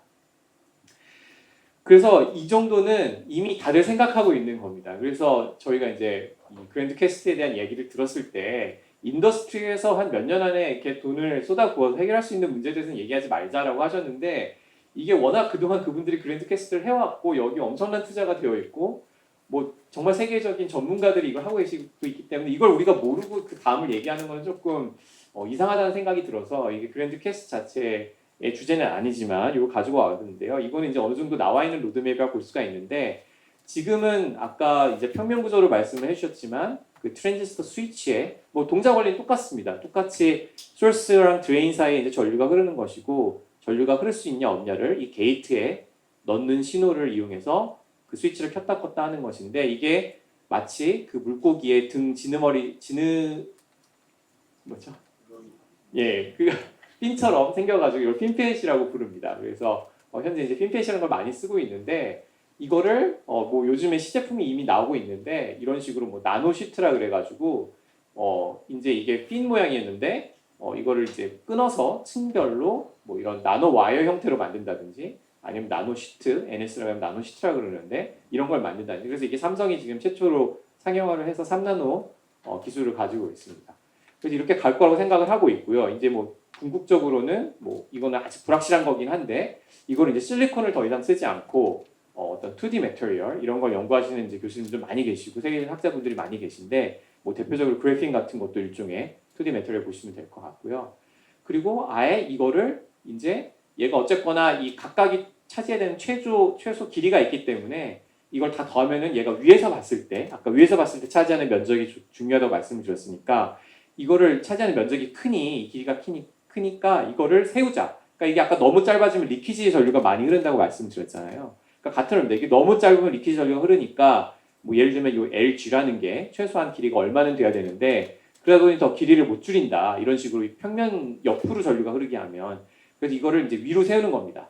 그래서 보시면 이 동그란 요 보라색 부분이 전류가 흐를 수 있는 채널인데 그러니까 여기가 스위치가 켜졌다 꺼졌다는 곳인데 이게 길이가 너무 짧으면 누적 전류가 커지니까 이거를 위로 세우자.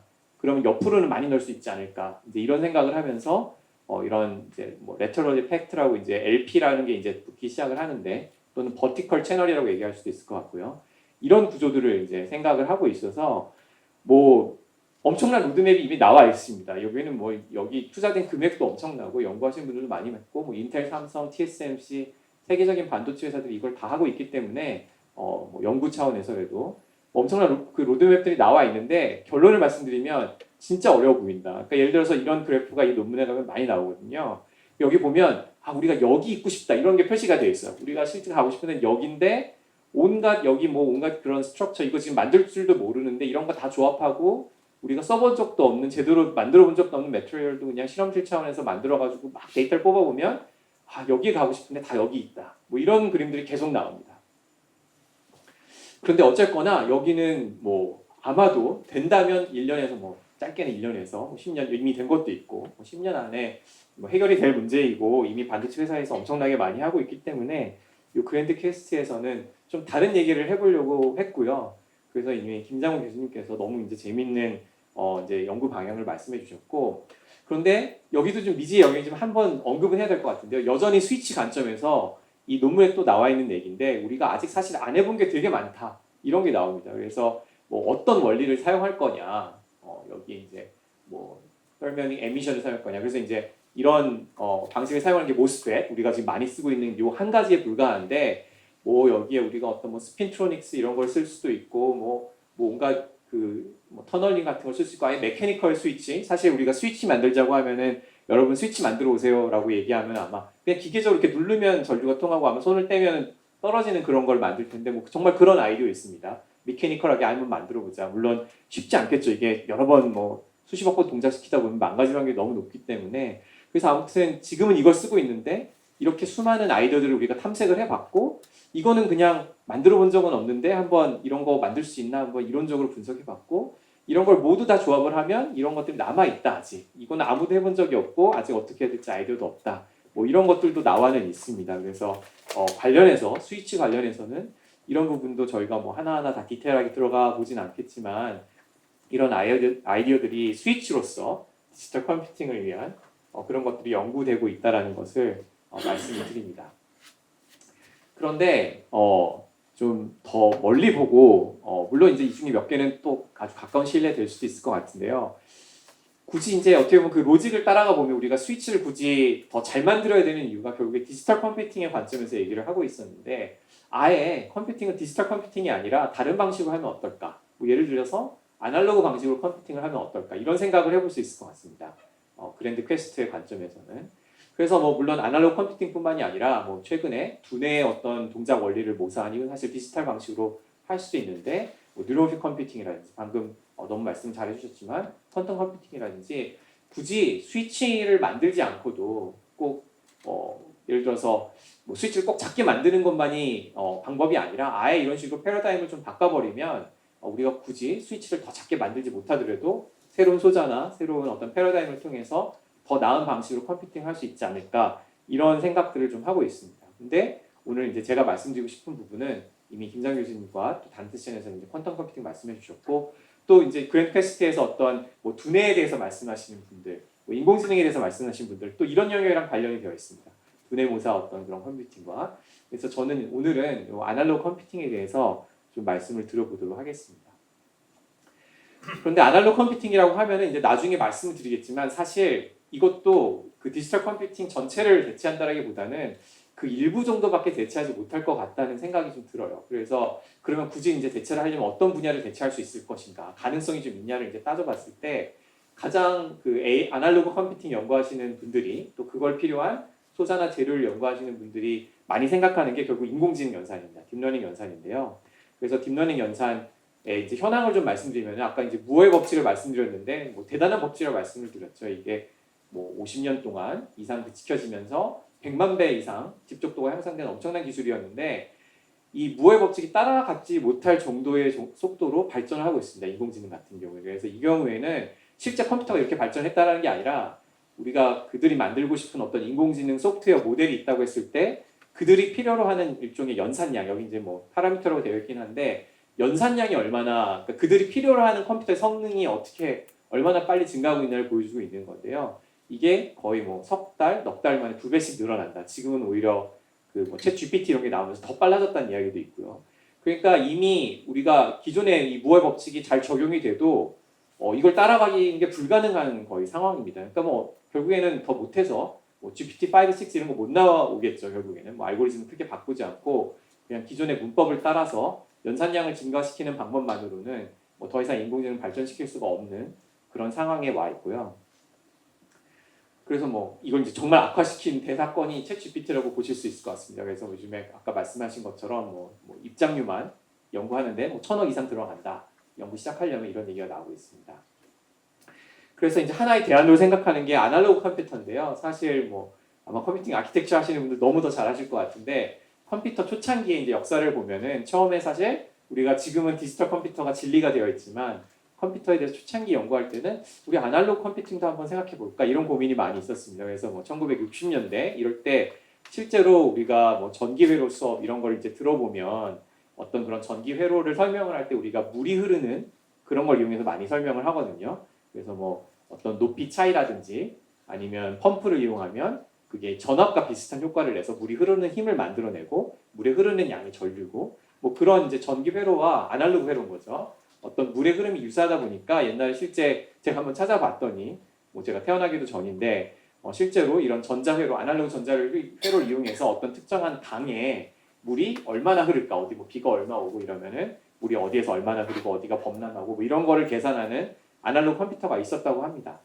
그런데 이제 다 아시는 것처럼 지금은 아날로그 컴퓨터가 뭐 물론 저희가 어쨌거나 세상은 아날로그로 돌아가니까 뭐 소리를 만들어내는지 뭐 앰플리파이어를 뭐 증폭한다든지 이럴 때는 아날로그 좀 쓰기는 하지만 뭐 기본적인 연산은 최소한 이런 연산 같은 거는 디지털로 다 하는 시대로 바뀌었다고 말씀드릴 수 있을 것 같습니다.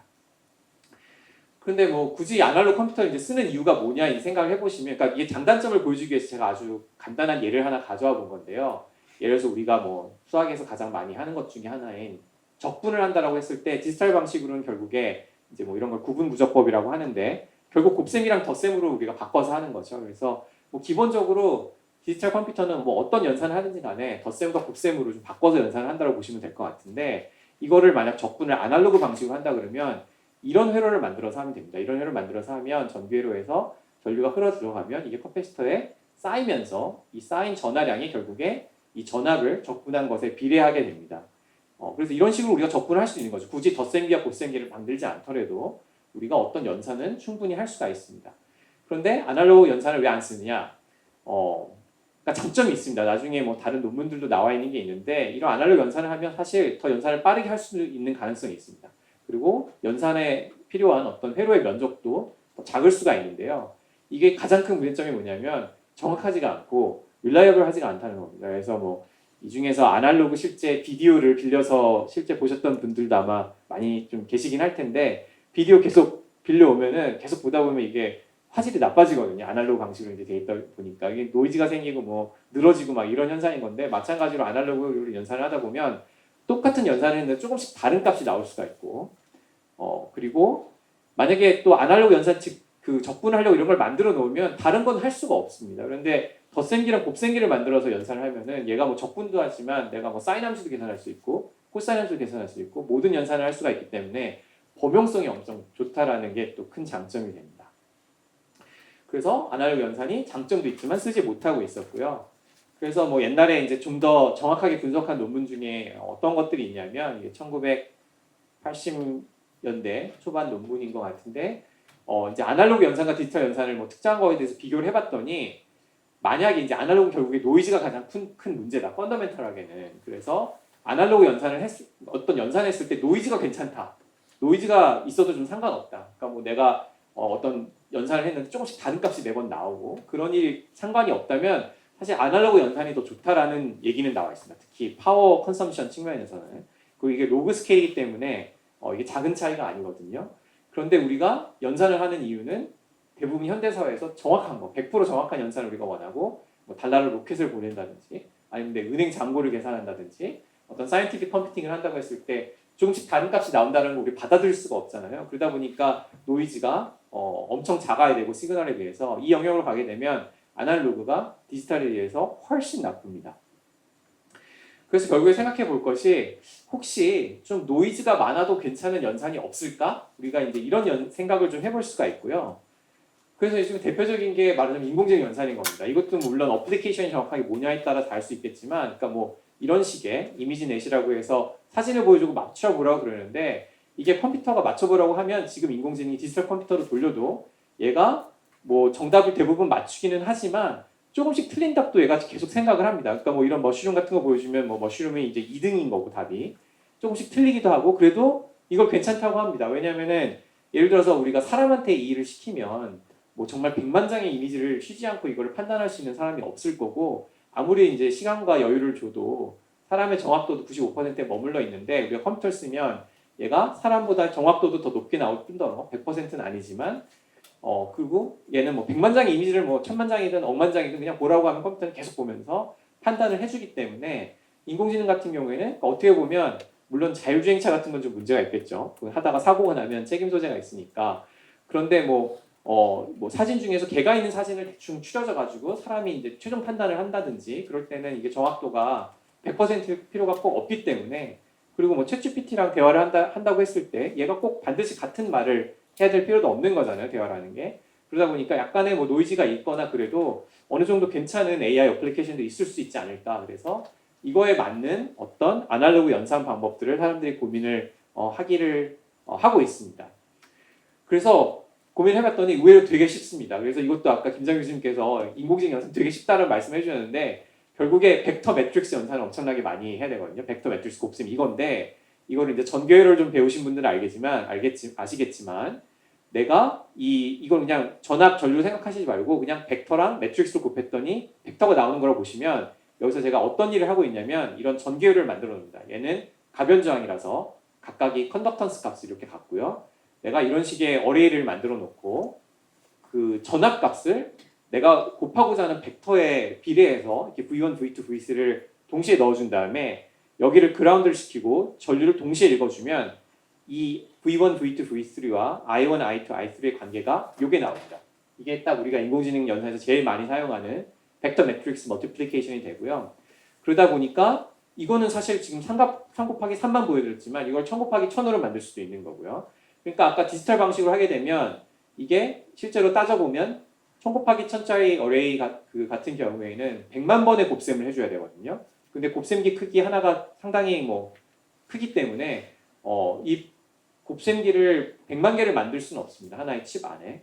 그래서 이거를 나눠서 해야 되고 그 시간을 나눠서 이렇게 곱셈기를 하나 만들어 놓고 이렇게 여러 번 반복해서 써야 되는데 이런 식으로 1000 곱하기 1000짜리 어레이를 만들어서 이건 아날로그 연산인 거죠. 내가 그냥 전압을 동시에 가하면서 아날로그 전압을 가하면서 아날로그 전류를 읽는 거니까 이런 식으로 연산을 하면 100만 번의 곱셈을 한 번에 할 수 있다. 그런 이론이 나와 있고 이 저항값들을 내가 상당히 좀 크게 만들어주면 그냥 이 G값에 비례하기만 하면 되니까 컨덕턴스를 작게 만들어주면 그러면 전류도 상당히 작게 흐를 테니까 훨씬 저전력으로 곱셈 연산을 인공지능에 많이 사용되는 연산을 빠르게 할 수 있다는 이론이 나와 있습니다.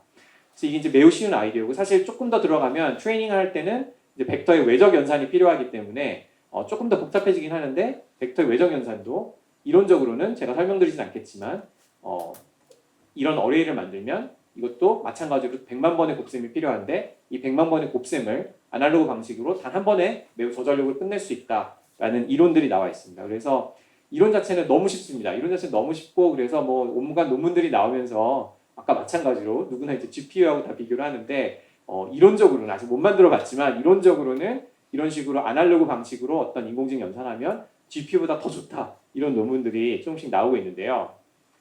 이게 실제로는 잘 안 됩니다. 네, 막상 해보면 지금 10년 이상 열심히 연구를 하고 있는데 그러니까 이게 이제 어떻게 보면 그랜드 퀘스트에 해당할 수 있고 좀 더 오랜 시간이 걸릴 수도 있을 것 같은데 결국 왜 안 되냐면 아까 제가 요 간단하게 저항으로 그린 이 소자를 만드는 게 너무나 어렵습니다. 그러니까 기본적으로 아까 노이즈가 좀 괜찮은 것처럼 말씀드렸지만 노이즈가 어쨌거나 너무 크면 안 되겠죠. 노이즈가 너무 크면 연산이 너무나 부정확해지기 때문에 이게 사용할 수 없는 수준이라서 결국 노이즈가 있으면 안 되고요. 그래서 여기 보면 베리에이션과 관련된 요구 조건들이 상당히 많고 이 컨덕션스 값조차도 3포가 있습니다. 아날로그 방식으로 하다 보니까 디지털이라는 거는 3포가 어느 정도 해결이 됩니다. 그러니까 어떤 식이냐면 디지털은 내가 얘가 값이 아웃풋이 0 아니면 1이 나와야 되는데 되게 단순시켜서 말씀드리는 건데 0.1이 나오면 매우 높은 확률로 얘는 0이어야 되는데 뭔가 노이즈가 섞여서 0.1이 나왔다. 이런 판단이 돼서 에러 커렉션이 되는데요. 아날로그 방식으로 아까처럼 하다 보면 0.1이 나오면 얘가 원래 0.1인데 0.1이 나온 건지 0.2인데 0.1이 나온 건지 0인데 0.1이 나온 건지 이거 알 수가 없습니다. 그래서 베리에이션도 어느 정도 이상으로 줄여주지 않으면 연산이 너무 부정확해져서 사실 아까 마치 될 것처럼 말씀을 드렸지만 여러 가지 이제 난제들이 거기 안에 있습니다. 그런데 이제 결국에는 펀더멘탈에 그래서 이걸 연구를 엄청나게 하고 있습니다. 지금 온갖 소자들을 다 가지고 와가지고 우리가 이런 다양한 조건들을 다 만족을 시켜야 되는데 이걸 만족시킬 수 있으니까 이건 스위치는 아닌 거죠. 스위치는 아니고 얘는 이런 가변 저항이라고 보시면 될 것 같은데 이런 가변 저항 소자로 뭘 쓸까라는 거를 지금 엄청나게 연구를 많이 하고 있고 물론 프로그레스가 있기는 한데 결국에는 펀더멘탈까지 가보면 우리가 아무리 그런 좋은 소자를 만들어 봐도 아날로그 방식 연산에는 어떤 물리적인 한계가 있다. 그러니까 노이즈라는 거는 이게 어떻게 보면 그 초저온 연산하고 또 연관이 되는데요. 이게 상온에서 동작을 시키게 하다 보면 아날로그라는 방식은 노이즈가 없을 수가 없습니다. 그래서 그 더멀 노이즈라는 게 있어가지고 노이즈가 얼마 이상으로 절대 떨어지지 않는다라는 그런 법칙 같은 게 있거든요. 그래서 앞에서 이야기한 모든 문제를 해결한다고 해도 아날로그 컴퓨팅에서 발생할 수밖에 없는 문제들이 있습니다. 그래서 이런 걸 펀더멘털 리미츠라고 하고 이제 이런 논문들이 좀 나오기 시작을 하는데요. 결국에는 두 가지인 것 같습니다. 제 생각에. 노이즈 문제. 결국에 이게 또 전력을 우리 감소시키는 게 아주 큰 문제라고 말씀드렸는데 전력을 감소시킨다는 얘기는 결국 시그널 크기가 줄어든다는 의미잖아요. 그러면 결국 시그널과 노이즈의 비율이 중요하다고 말씀드렸는데 전력을 감소시키기 위해서 시그널을 줄였더니 노이즈는 줄어들지 않고 우리가 온도는 고정이 돼 있으니까 그러니까 결국에 시그널과 노이즈의 레이쇼가 감소해서 연산의 정확도가 더욱더 감소가 됩니다. 그러니까 이게 또 전력과 이 연산의 정확도가 트레이드오프 관계가 있어서 이게 어떻게 보면 펀더멘털 리미스로 좀 작동을 하고요. 그 다음에 그 소자를 만들면 아까 말씀드린 산포 문제 같은 소자를 만들어도 특성이 다 다른 문제 때문에 또 연산을 막상 해보면 아주 다른 차원의 해결 방안이 필요할 것으로 생각이 됩니다. 그래서 결국에 저는 뭐 소자와 재료를 연구하는 사람이지만 이 연구를 정말 우리가 완성을 시키려면 아날로그 컴퓨팅을 완성을 시키려면 우리가 지금 많이 연구하고 있지 않은 결국 알고리즘을 봐야겠다라는 생각을 많이 하고 있고요. 그게 이제 무슨 얘기냐면 지금 어떻게 보면 우리가 하고 싶은 실행시키고 싶은 알고리즘이라는 게 완벽한 디지털 컴퓨팅을 기반으로 생각해서 만들어진 알고리즘들이거든요. 그런데 어떻게 뭐 생각해 보시면 우리 두뇌가 실제로 딥러닝을 하고 있는지는 모르겠지만 또 그런 이제 주제로 아마 그런 퀘스트가 진행이 될 것 같은데 저희 두뇌를 생각해 보면 우리 두뇌가 디지털처럼 아무 그 오류 없이 동작할 거라고 생각하시는 분은 안 계시잖아요. 그러니까 우리 두뇌는 뭔가 그런 노이즈 또는 어떤 우리 두뇌에 있는 어떤 시냅스나 그런 뉴런 같은 게 다 산포를 또 가지고 있을 텐데 그런 거에 상관없이 동작하는 알고리즘을 돌리고 있습니다. 그래서 그런 측면에서 보면 야 우리가 그 알고리즘이 뭔지 몰라서 그렇지 그리고 괜히 디지털 컴퓨팅을 위해서 만들어진 알고리즘을 가져와서 하려고 하다 보니까 잘 안 되지만 우리가 뭔가 알고리즘 자체를 바꿔보면 이런 아날로그 어떤 재료나 소자의 문제가 있더라도 충분히 그 인공지능 연산을 아주 효율적으로 잘할 수 있지 않을까 이런 생각을 하면서 알고리즘 연구를 좀 맞춰서 해야 될 거라고 생각을 하고요. 이런 것과 관련해서 이제 새로 연구를 시작하시는 분들이 좀 관심을 가져보시면 좋을 것 같다고 생각을 하는 분야 중에 하나가 그런 이런 아날로그 컴퓨팅을 위한 알고리즘이라고 볼 수가 있는데요. 마침 그 AI의 어떤 그 파운딩 파더라고 불리는 아주 유명한 분들이 이런 것들에 대해서 의외로 관심을 많이 가지고 계십니다. 그럼 제가 알고 있기로는 뭐 일반적인 AI 인더스트리에서 이런 거 전혀 관심 없거든요. 아날로그 뭐 컴퓨팅 아직 있지도 않고 언제 나올지 기약도 없는데 뭐 내가 그거를 난 안 그래도 바쁘고 할 일이 많은데 굳이 뭐 그런 아날로그 어떤 컴퓨팅을 위한 알고리즘 생각해보고 싶지 않다. 이런 기조가 이제 완전히 확고하게 자리 잡고 있는데 의외로 이런 AI 선구자 역할을 하셨던 뭐 벤지오라든지 힌튼 이런 분들이 이런 뭐 아날로그 컴퓨팅에 대한 이야기를 많이 가끔 많이까지는 아닌데 가끔 아이디어도 제안하시고 그래서 이런 부분에서 우리가 열심히 하면 뭔가 장기적으로 봤을 때 새로운 브레이크스루가 나오지 않을까 이런 생각을 하면서 여기 이제 실어봤는데요. 간략하게 설명드리면은 요 벤지오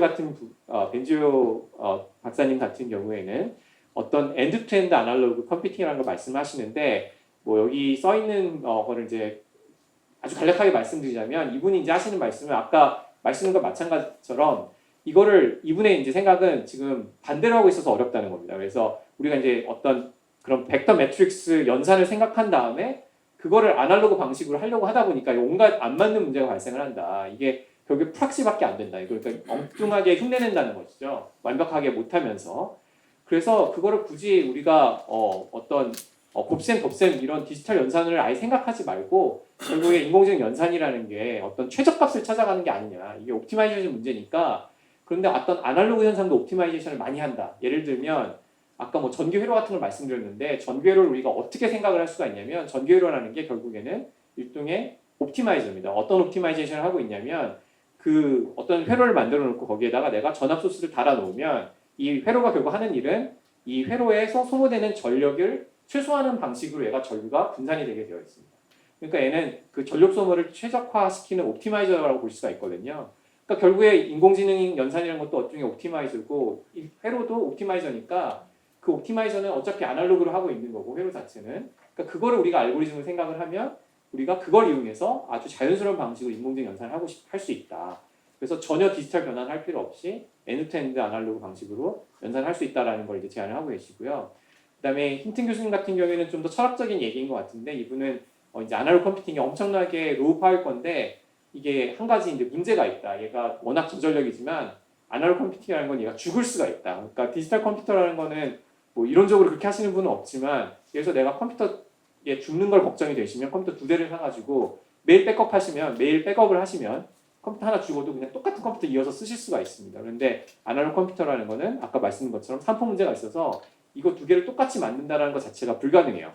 그래서 내가 잘 이렇게 쓰던 컴퓨터가 하나가 죽으면 그 컴퓨터는 이제 죽고 없어지고 뭔가 이제 비슷한 걸 내가 가져와서 다시 쓰긴 하겠지만 얘가 뭐 좀 다른 성격의 말을 할 수도 있고 그래서 모털 컴퓨터라는 게 앞으로 사용될 수 있고 이분은 또 요지가 그게 그렇게 나쁜 게 아닐 수 있다. 예를 들어서 인공지능이라는 게 지금 되게 무서운 기술로 취급을 받고 있는데 얘는 이런 컴퓨터 같은 경우 얘는 죽는 컴퓨터니까 오히려 좀 안전하지 않냐 뭐 이런 말씀도 하시고 있어서 관련해서 좀 재미있는 알고리즘들이 나오고 있는 상황입니다. 그래서 오늘 너무 이제 다양한 말씀을 드린 것 같아서 제가 그냥 임의로 이렇게 좀 정리를 해봤는데요. 저희가 이제 말씀드린 건 이 부분인데 결국에 이 기반은 아까 말씀드린 것처럼 그 무어의 법칙 50년 동안 지켜지면서 엄청난 정말 제가 뭐 이거 계산은 못 해봤는데 아마 수천조 원이 투자가 됐을 거고요 그동안 뭐 60년 동안 완성이 된 기술입니다. 이게 엄청난 수준이 높기 때문에 아까 뭐 온갖 스위치 말씀드렸지만 정말 가능할까 싶은 것들이 있어서 이제 그 패러다임을 바꿔야 되는 시점에 와 있는데 저희가 이제 말씀드린 게 김장희 교수님 말씀해주신 초전도체 반도가 있었고요. 제가 이제 아날로그 연산을 좀 말씀드렸고 어떤 이제 뉴로모픽이라고 생물신경망도 있었고 결국에 또 그 같은 기반 위에 오늘 이제 저희 앞서서 진행이 됐던 양자 컴퓨팅도 생각이 연결이 될 수 있을 것 같고 그 다음에 또 인공지능 같은 경우에 여러 가지 주제들이 남아 있는데 이런 것도 결국에 어떤 생물신경망과 연결이 되기도 하고요. 뇌 인지구조 이런 게 나오니까 그 다음에 뭐 어떤 새로운 알고리즘이라든지 그런 것들도 이런 기반 위에서 다 연결이 되어 있다고 생각이 됩니다. 그래서 제 발표는 여기까지고요. 예, 들어주셔서 감사합니다.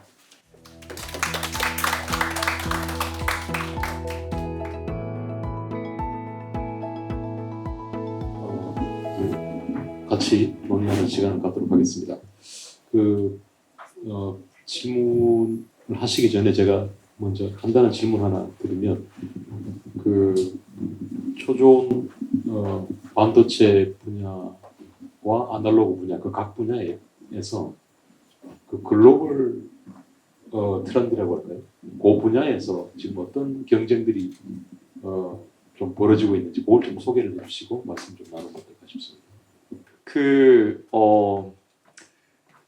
예, 사실 제가 이제 여러 뭐 회의 같은데 참석할 기회가 있을 때마다 좀 걱정이 돼서 말씀을 드렸던 부분이긴 한데, 최소한 요 아날로그 어떤 연산이라든지, 그러니까 인공지능을 위한 아날로그 AI 컴퓨팅이라든지, 뭐 또는 뉴로모픽 컴퓨팅에 있어서 요즘에 사실 중국이 상당히 앞서가고 있습니다. 이게 뭐 불과 몇 년 전만 해도 그러지 않았었는데, 그러니까 이게 아직 어떻게 보면 제품화가 안 돼 있는 영역이기도 하고요.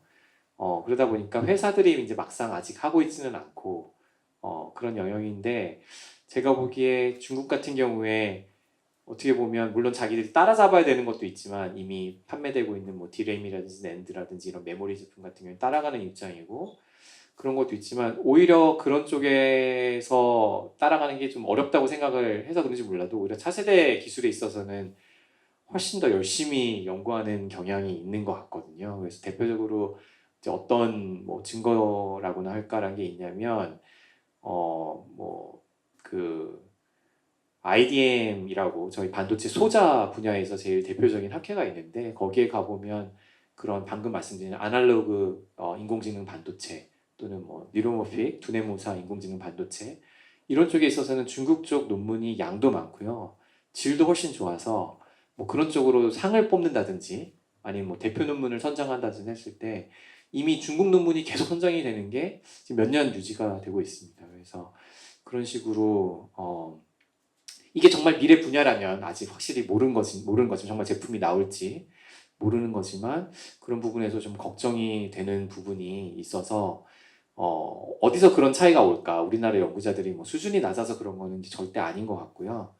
이제 중국 같은 경우에는 어차피 기업체가 큰 게 없다 보니까 정부에서 상당히 뭐 지원을 많이 하는 것 같은데 특히 유수 대학에 좀 선택과 집중을 통해서 저런 연구를 되게 수준 높게 진행할 수 있도록 어떤 저런 연구를 하려 그러면 사실 아주 고가의 장비들이 많이 필요하고 저희가 이제 실제로 소자를 아까 만들려면 뭐 아까 상당히 이제 힘든 작업들을 많이 해야 되는데 결국 그 장비의 성능이 상당히 중요하거든요. 근데 이제 그런 부분에 있어서 뭐 상대적으로 이제 비교했을 때 우리나라는 그 리소스가 없지는 않은데 투자되는 게 이게 뭐 분산이 많이 됩니다. 뭐 이렇게 전국 각지로 흩어져서 투자가 된다라든지 이런 게 좀 많고 뭐 그런 부분이 좀 있는데 이제 중국 같은 경우에는 좀 몇 개 뭐 대표적인 곳에 이렇게 좀 몰아서 이렇게 해주는 경향도 있고 그래서 최소한 뉴로모픽 그런 우리나라 당연히 디램이나 낸드 이런 거 훨씬 잘하죠.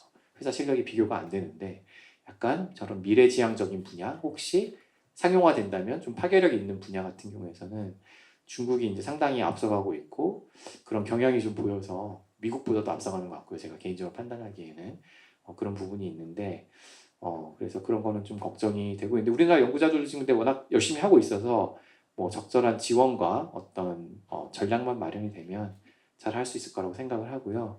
특히 이제 아까 이제 소자 부분에서 이제 스위치가 아닌 뭔가 새로운 소자를 만들어서 아날로그 인공지능 연산을 하자 이런 걸 말씀드렸었는데 그런 부분에 있어서 어떻게 보면 소자에서 멈춰서는 안 되고 마지막에 말씀드린 것처럼 아날로그 소자를 이용해서 연산을 하더라도 그 결함, 펀더멘탈한 어떤 리밋을 해결해 줄 수 있는 거는 어떻게 보면 알고리즘 이런 부분이라고 생각이 되는데 그런 쪽은 또 미국이 많이 앞서 있거든요. 그래서 그런 부분에서 뭐 협력도 하고 또 그런 부분에 좀 더 일찍 우리가 투자도 하고 계획을 세워서 이제 잘하면 잘 할 수 있지 않을까 이런 기대는 해보고 있었습니다. 그래서 이 아날로그 그냥 AI 컴퓨팅과 관련해서만 제가 국한해서 좀 말씀을 드렸습니다. 네, 그래서 이거 대답이 어려우냐면 이거 하는 사람 초전도 초전 반도체는 하는 사람이 거의 없는데 그걸 설명을 드리려고 하면 이제 여러 가지 말씀드려야 될 것 같아요. 이 말씀하신 이 아날로그 반도체 네, 그러니까 그 지금 김상문 교수님께서 말씀하신 아날로그 반도체가 인기가 있는 게 아니고 인공지능이 인기가 있는 겁니다.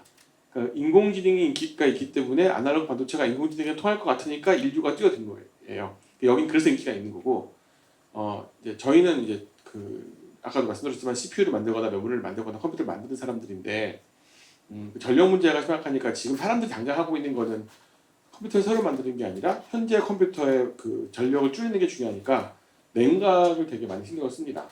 그래서 이건 누구나 다 하는 거예요. 모든 데이터 센터가 이거 다 열심히 하고 있고요. 뭐 요즘에 뭐 마이크로소프트 같은 애들은 그 이제 그 서버를 보시면요, 이제 그 서버 그림도 안 보여주거든요. 데이터 센터의 그 제품들은 막 이렇게 생긴 애들도 있대요. 그러니까 일종의 어떤 컴퓨터 액체 속에 담겨 있어요. 그러니까 뭐 바다에 넣는 게 아니고 서버를 열어보면 어떤 액체 통 안에 서버들이 들어가 있는 거예요. 예.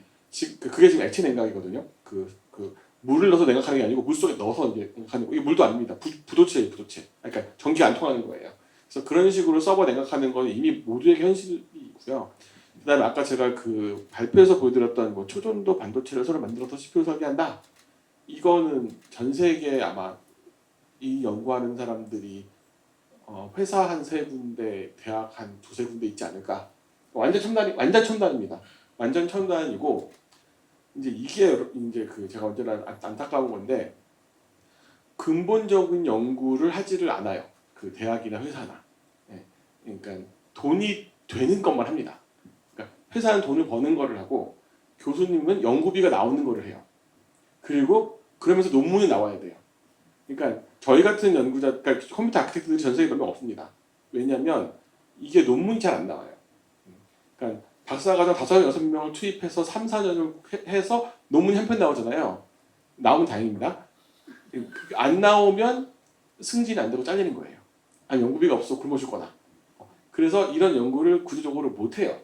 엄청나게 뭐 이제 철학이나 이런 게 있지 않으면. 그래서 보통 어디서 하냐면 뭐 MIT의 어떤 큰 연구소가 하고 뭐 링컨 랩이 하고 뭐 일본의 뭐 국립대학 연합에서 하고 이 정도가 돼서 아까 초전도 반도체를 만들 수 있는 공정은 공장이잖아요. 그걸 갖춘 곳이 전 세계 세네 군데도 안 돼요.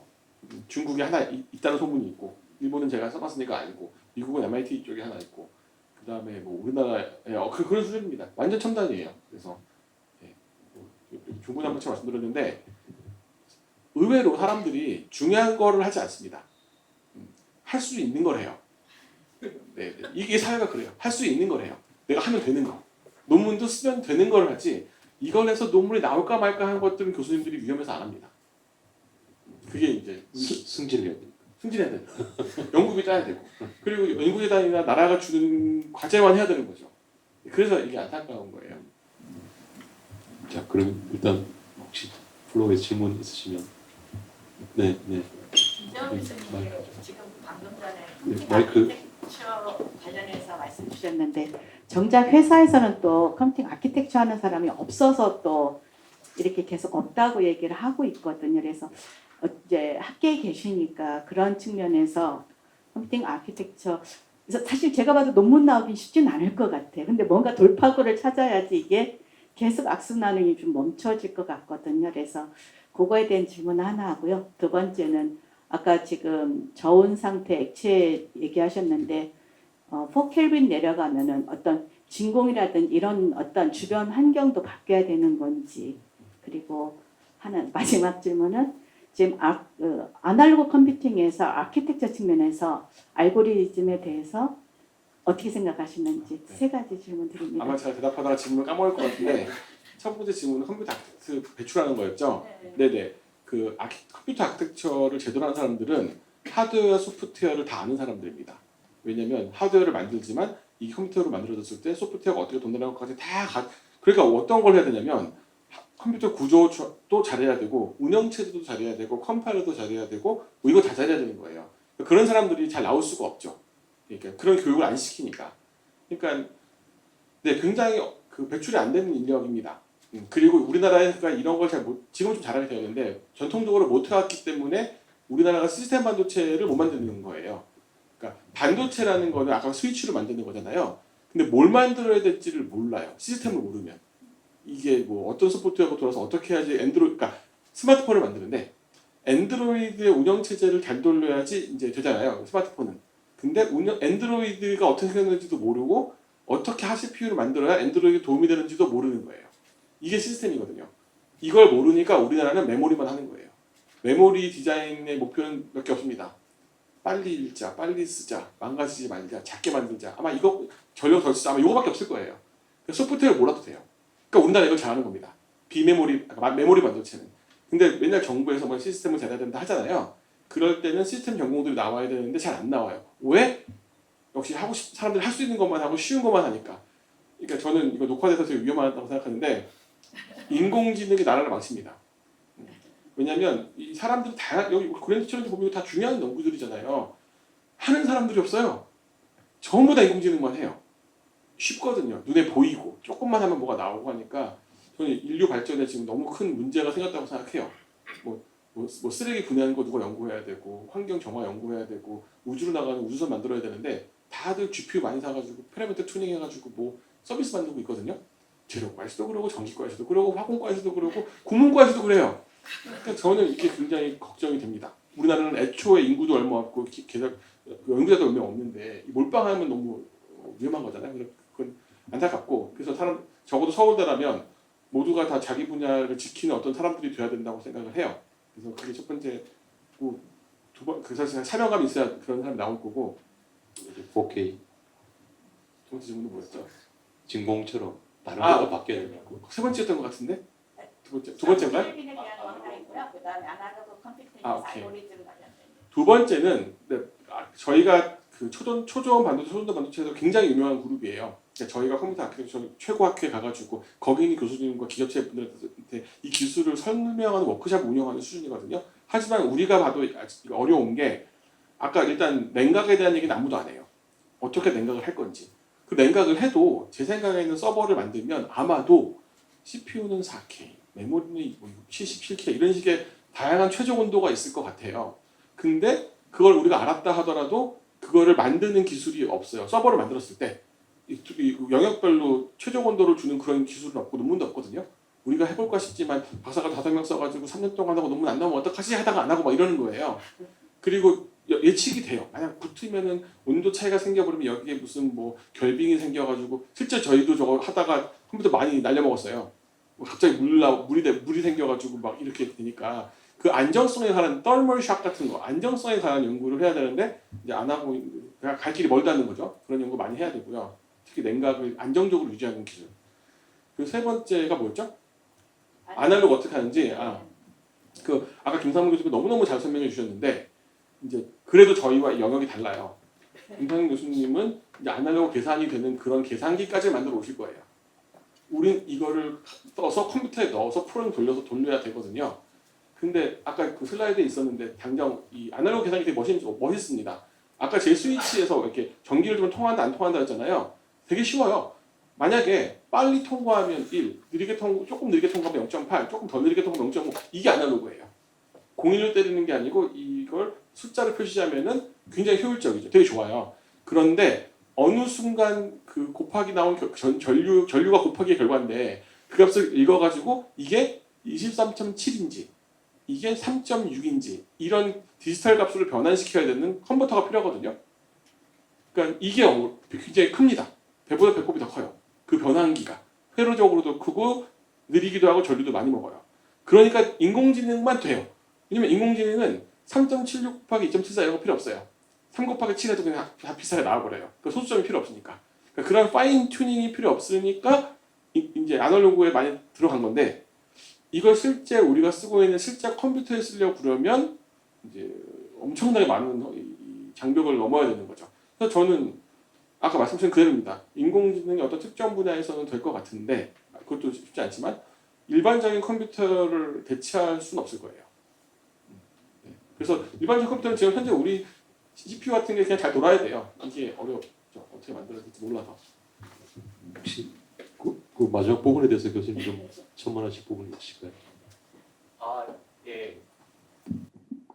예, 뭐 저는 그러니까 이 아날로그 뭐 AI 분야에 그래서 지금 좀 관심을 많이 받고 있고 그래서 덕분에 이제 연구는 잘하고 있는데 원래 제 연구 분야가 그거였습니다. 제가 거의 유행이라서 바꾼 건 아니고요. 원래 하던 연구 분야가 거기였는데 이제 그쪽에 이제 관심을 많이 받고 있어서 연구를 하고 있는데 뭐 그러니까 이제 저희가 생각하는 건 그런 것 같습니다. 그러니까 저희도 아까 말씀드린 것처럼 뭐 모든 어떤 컴퓨팅을 다 아날로그 바꾸자라는 건 아니고 이제 특정한 분야, 가능성이 있는 분야, 그리고 바꿨을 때 실제로 임팩트가 있는 분야만 해야지 그나마 가능성이 있을 것 같다. 이게 워낙 어렵기 때문에 그런 생각을 갖고 있는데 거기서 마침 이 AI라는 분야가 거기에 너무 잘 맞는 것처럼 판단이 된 거죠.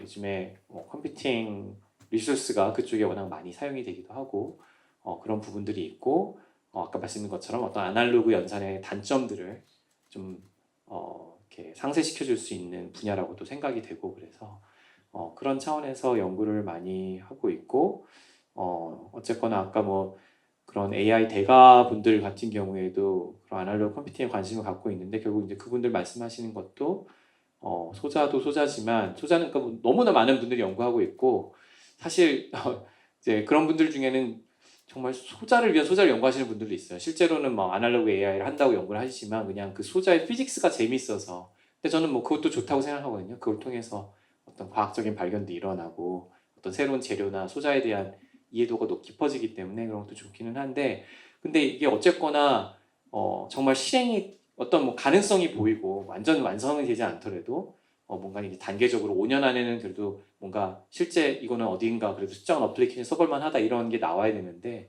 그러려면은 알고리즘의 역할이 정말 중요할 것 같고요. 그래서 그런 부분에서 좀 더 우리 이 연구하시는 커뮤니티가 그런 알고리즘도 소자 연구 너무나 잘하고 열심히 하고 계신데 알고리즘 쪽에도 더 신경을 많이 써야 되지 않나 이런 생각 갖고 있습니다. 그 아키텍처 하시는 분과 함께 논의를 하면 서로 주고받을 수 있는 부분이 굉장히 많겠네요. 네, 근데 교수님께서 잘 아시다시피 교수들이 협업을 안 하잖아요.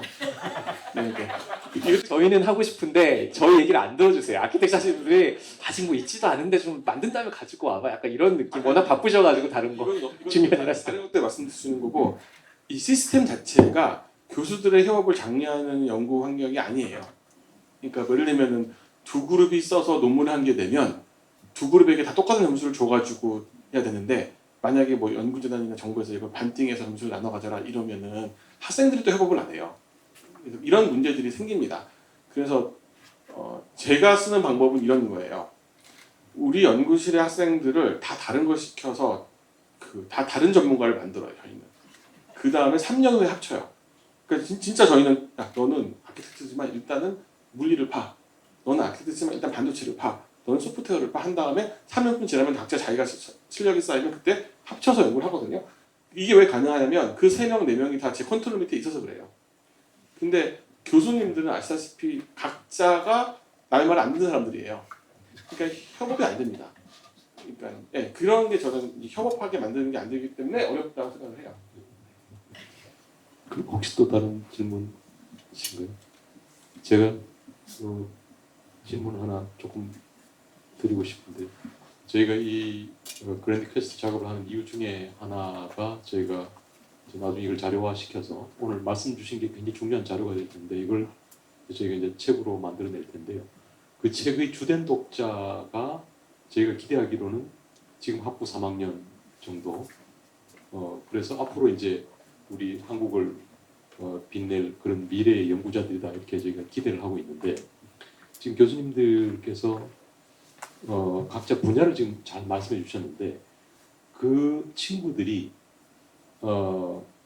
앞으로 이런 분야에 한번 니들이 도전해보면 좋겠다. 그러니까 아날로그 안에서도 또 지금 초전도 반도체 안에서도 내가 많이 고민을 해봤는데 요 문제 한번 니들이 한번 도전을 한번 해보지 않겠니? 라고 하실 만한 걸 조금 각자 설명을 좀 해주시면 어떨까 싶습니다.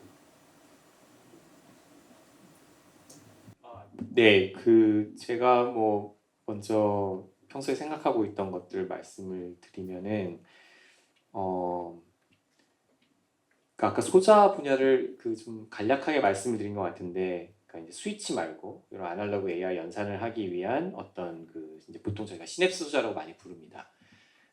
인공지능 알고리즘상에서 어떤 시냅스틱 웨이트라고 불리는 걸 저장하는 역할을 하는 이제 소자인데요. 시냅스 소자라고 많이 부르고 우리 두뇌에도 실제 시냅스라는 게 있는데 아무튼 그 시냅스 소자 같은 게 어떻게 보면 일종의 메모리 소자라고 이제 볼 수가 있어서 약간 현재를 보자면 대부분의 연구가 어떤 식으로 되고 있냐면 뭔가 원래 메모리를 연구하시던 분들이 그러니까 시냅스 연구하시던 분들이 아니라 메모리를 연구하시던 분들이 야 시냅스가 메모리랑 비슷하니까 내가 연구하던 걸 좀 바꿔서 다 시냅스를 만들어 보자 이런 어프로치가 좀 많은데 아까 말씀드린 것처럼 이 시냅스 소자에 이제 요구되는 조건이 엄청나게 많다는 걸 말씀을 드렸는데 거기 있는 요구 조건들을 하나씩 보면 어려운 것일수록 이게 메모리 소자하고는 전혀 상관없던 특성들이 되게 많습니다. 그래서 제가 보기에는 아예 소자를 자체를 아예 새로운 소자를 뭔가 디자인을 해야 될 필요가 있는 것 같아요. 얘가 메모리 소자랑 비슷한 부분이 있는 건 맞는데 정말로 우리가 만족시키기 어려운 특성 같은 경우에는 이게 메모리 소자하고 전혀 상관없는 특성들이다 보니 아예 이 특성에 맞는 새로운 소자를 뭔가 설계를 해서 기존에 있던 메모리 소자 갖고 가서 자꾸 이거 시냅스 소자로 뭐 그것도 이제 당연히 가능성이 있고 의미가 없는 건 아닌데 대부분 그런 연구를 하고 있는데 그러지 말고 아예 이 시냅스 소자에 요구되는 조건을 가지고 정말 새로운 형태의 소자를 우리가 한번 생각을 해보자 이런 연구들이 좀 가능할 것 같고요. 그래서 뭐 요즘에 일부 있기는 합니다. 뭐 요즘에 아예 이온을 이용을 해서 뭐 어떤 그런 시냅스 소자로 동작하는 원리를 뭐 만들어낸다든지 뭐 그런 연구들이 일부 진행이 되고 있는데 그런 식으로 약간 시냅스 메모리 소자 가져와서 예전에 있던 거 가져와서 하지 말고 아예 새로운 소자 한번 생각해 보자라는 게 있을 것 같고요. 그리고 뭐 간략하게 또 똑같은 얘기 말씀드리면은 저는 지금 너무 많은 분들이 다 소자 재료 이쪽에 지금 집중하고 있어서 근데 펀더멘털 리밋이 있다고 아까 말씀드렸잖아요. 아무리 우리가 소자를 완벽하게 만들어도 이게 아날로그 동작을 하면 넘어갈 수 없는 리밋이 있습니다. 노이즈 얼마 이상으로 안 떨어지고 산포 얼마 이상으로 못 잡는 이런 게 있거든요. 그래서 그런 거는 결국에 알고리즘을 잡아야 생각을 하는데 그런 쪽으로 연구를 하시는 분들이 정말 거의 없습니다. 그래서 그 이유는 좀 자명한 것 같아요. 그러니까 내가 어차피 AI 알고리즘 연구할 건데 지금 뭐 구글이나 뭐 오픈 AI나 그런 데 가서 연구하면 중요하기도 하고 훨씬 수요가 많고 주목을 많이 받거든요. 그런데 지금 뭐 있지도 않은 아날로그 AI 그런 컴퓨팅 어떤 걸 생각을 하면서 알고리즘 연구한다라는 게 쉽지는 않은 것 같은데 오히려 멀리 보면 오히려 그런 게 더 파괴력 있는 그런 도전적인 연구 특히 아직 많이 하고 있지 않기 때문에 뭐 어떤 연구 분야 같은 경우에 내가 아무리 뛰어나도 이미 너무 많은 연구를 하고 있어서 한번 나는 새로운 아이디어를 생각하는데 막상 이렇게 잘 찾아보면 이미 누가 다 한 경우도 되게 많고 그런 것 같은데 이 분야는 좀 새로운 분야라서 상당히 뭐 좀 쉬운 아이디어들도 아직 발굴되지 않고 있을 가능성도 많고 하고 장기적으로 봤을 때 좀 임팩트가 있을 수도 있으니까 그런 쪽으로 좀 집중해 보면 좋지 않을까 이런 생각을 합니다. 그 두 번째 말씀하신 건 아날로그 반도체의 궁극적인 아주 내생적인 문제라고 할 수 있는데 그걸 알고리즘으로 네네. 해결할 수 있는 길도 있다 네. 이렇게 보시는 거군요. 네네. 그런 움직임들이 보이고 있습니다. 그런 건 예. 수학적인 접근이 상당히 또 예. 그런 사고방식이 중요할 수도 있겠네요. 맞습니다. 이게 논문을 잘 보면 아까 뭐 벤지오 그 교수님 연구실에서 나온 논문 같은 경우에 보면 뭐 엄청나게 수학적인 것들이 많이 나와 있고요. 그래서 이제 김정 교수님 아까 방금 말씀하셨는데 아날로그 컴퓨팅을 잘못 만들면 얘를 디지털 컨버전 하다가 거기서 다 배보다 배꼽이 더 커진다는 게 아날로그는 정작 잘 만들어놨는데 결국 이걸 디지털로 계속 컨버전 하면서 거기서 어떤 회로의 크기라든지 전력 소모라든지 워낙 커서 아날로그 아무리 줄여봐도 이제 결과적으로 전체 시스템에서는 이득이 없다 이런 문제가 생길 수 있는데 그걸 해결하는 방식이 디지털 컨버전 하지 말고 그냥 처음부터 끝까지 아날로그로 다 하자 이런 것들도 있거든요. 네, 엔드투엔드. 그래서 그런 것도 결국에 알고리즘입니다. 엔드투엔드 아날로그를 하려면 어떤 알고리즘이 필요한데 이런 걸 우리가 이제 생각을 해봐야 되는 거죠. 예전에 디지털 알고리즘은 아날로그적으로 생각을 해서 이렇게 번역을 하는 게 아니라 그냥 아날로그 자체 그 시스템의 어떤 특성을 기반으로 한 어떤 알고리즘을 만들어 보자. 그래서 디지털 편을 할 필요가 없는 그런 것들도 이제 연구가 되고 있어서 그런 부분에서 중요하다고 생각이 됩니다. 교수님 그 연구 포트폴리오는 그 두 개 중에는 약간 전자에 속하시겠네요. 알고리즘 부자보다는. 그래서 저도 사실 처음에는 소자 연구만 열심히 했었는데요. 이제 하다 보니까 깨닫게 된 것이, 이게 알고리즘으로 해결해야 될 부분. 그러니까 저도 이제 방금 말씀 두 가지가 약간 저의 뭐 비교적 최근 깨달음이라고 할 수 있는데, 기존에 메모리 소자 하던 거 가져와서 시냅스만 하려고만 하지 말고, 정말 이 시냅스 소자의 특성에 맞게 새로운 거 해보자 이런 생각을 하게 됐고, 연구하면서. 그 다음에, 결국에 이게 시냅스 소자라는 게 아무리 잘 만들어도 이게 펀더멘털한 리밋이 있기 때문에, 이런 부분은 알고리즘이나 이런 걸 이용해서 보완을 좀 할 필요가 있다라는 판단이 들어서 지금은 좀 그쪽으로 확장을 하려고 노력 중에 있습니다. 예. 재료과의 영역인지도 모르겠네요. 막 넘어가시는 것 같은데. 네. 예, 그래서 저도 이제 협력하는 분들을 많이 이제 열심히 찾고 있고요. 그리고 아까 이제 말씀하신 것처럼 내재화시키는 게 또 사실 되게 중요하거든요. 협력이라는 건 어쨌거나 일단 아무리 낮은 장벽이라 할지라도 좀 쳐져 있는 거라서 연구실에서 결국 옆에 있는 학생이 여기는 알고리즘하고 전 소자하면은 뭐 옆에 앉아 있으니까 그냥 점심 먹으면서 얘기할 수도 있는 거고 그런 게 이제 상당히 좋아서 저희 연구실 재료공학부지만 뭐 이렇게 또 의외로 재료공학부 다니면서 요즘에 뭐 어느 과든지 간에 요즘에 그런 알고리즘 이런 거에 또 관심 있는 학생들이 많이 있어가지고 그런 학생들도 발굴해서 알고리즘 연구하면서 같이 하고 있습니다. 교수님 어떠신가요? 저 네네. 미래 연구자들에게 이거 한번 해봐라. 그러니까 제가 학부생들에게 하고 싶은 이야기를 하면요. 교수님 분야와 관련해서. 네네네. 그러니까 그냥 제 솔직한 생각입니다. 아까 말씀드린 대로 만약 우리 분야에서 브레이크투를 만들려면 아까 여러 가지 얘기가 나왔는데 그 SFQ라는 그 초전 디바이스 기술을 가지고 그런 스위치로 뭐 최신형 CPU 설계가 되게 어렵거든요. 일반적인 스위치로도 어려운 그 CPU를 요 양자역학에 기반한 스위치를 만드는 건 고난이도의 기술이에요.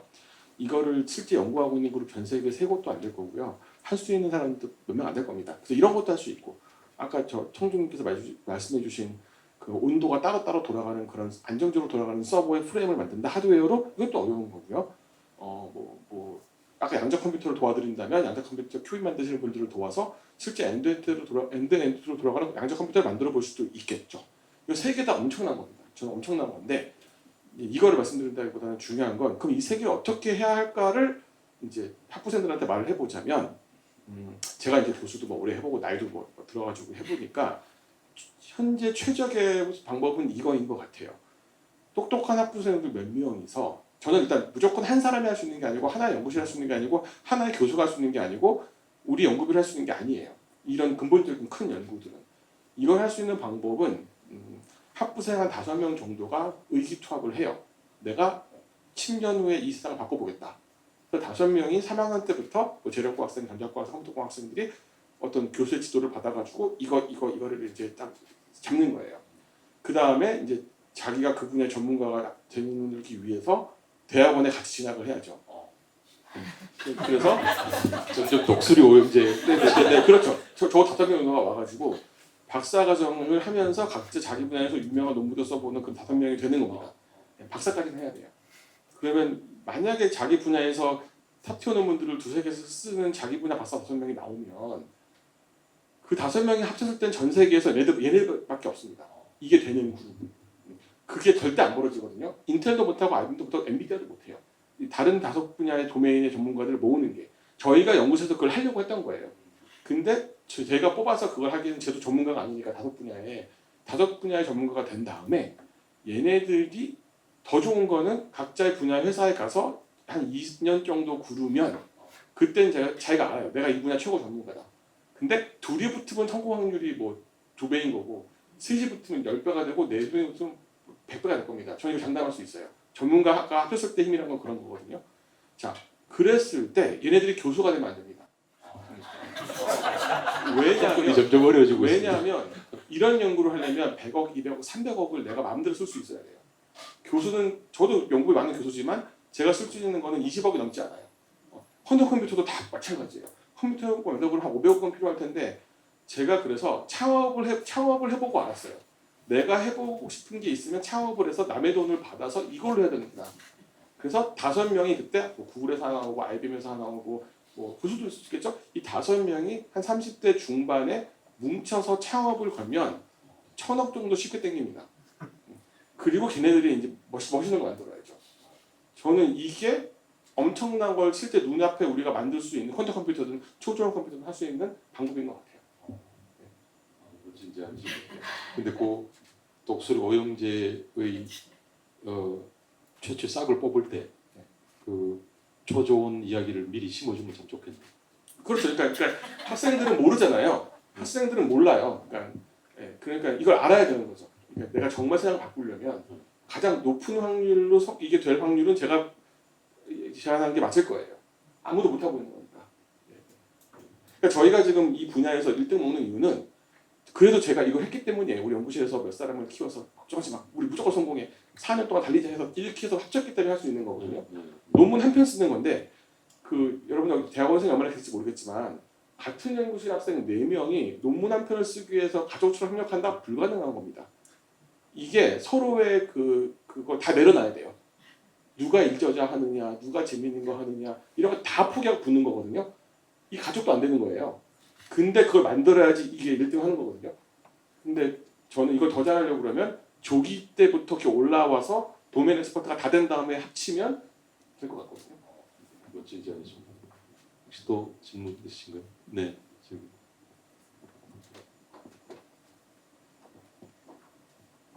네, 안녕하세요. 저는 그 김정현 교수님 계시는 전기전공학부 대학원생이고요.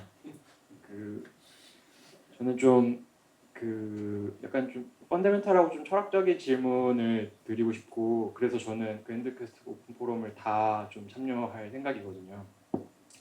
저도 그 선행 연구의 중요성이라든지 이렇게 큰 문제를 풀어 나가는 거에 대해서 되게 중요한 생각을 갖고 있어서 대학원까지 진학을 하게 됐는데 사실 제 친구들은 학부 때 다 의전이나 의대로 거의 다 도망을 갔고 그 인류적인 관점에서나 국가적인 관점에서 이런 중요한 선행 연구, 그랜드 퀘스트를 해결하는 건 너무나 중요한 문제인데 사실 개인적인 관점에서 저희가 어떤 동기부여와 철학을 가지고 특히나 현실적으로 대학원생들이 이런 류의 연구를 해야 되는지에 대한 정당성이 사실 저도 좀 찾기가 사실 쉽지는 않았습니다. 왜냐면은 늦지 않게 졸업을 하려면은 적당한 연구 주제를 잡아서 적당히 마무리를 지어야 하고 또 이것이 회사에서 좀 관심 있어야 할 만한 주제여야 되고 저는 그 네트워크 분야에 있는데 아까 말씀하신 것처럼 네트워크 분야도 거의 중국이 다 이제는 먹었거든요. 지금 화웨이가 삼성보다 훨씬 더 좋은 장비를 만들고 있고 실제로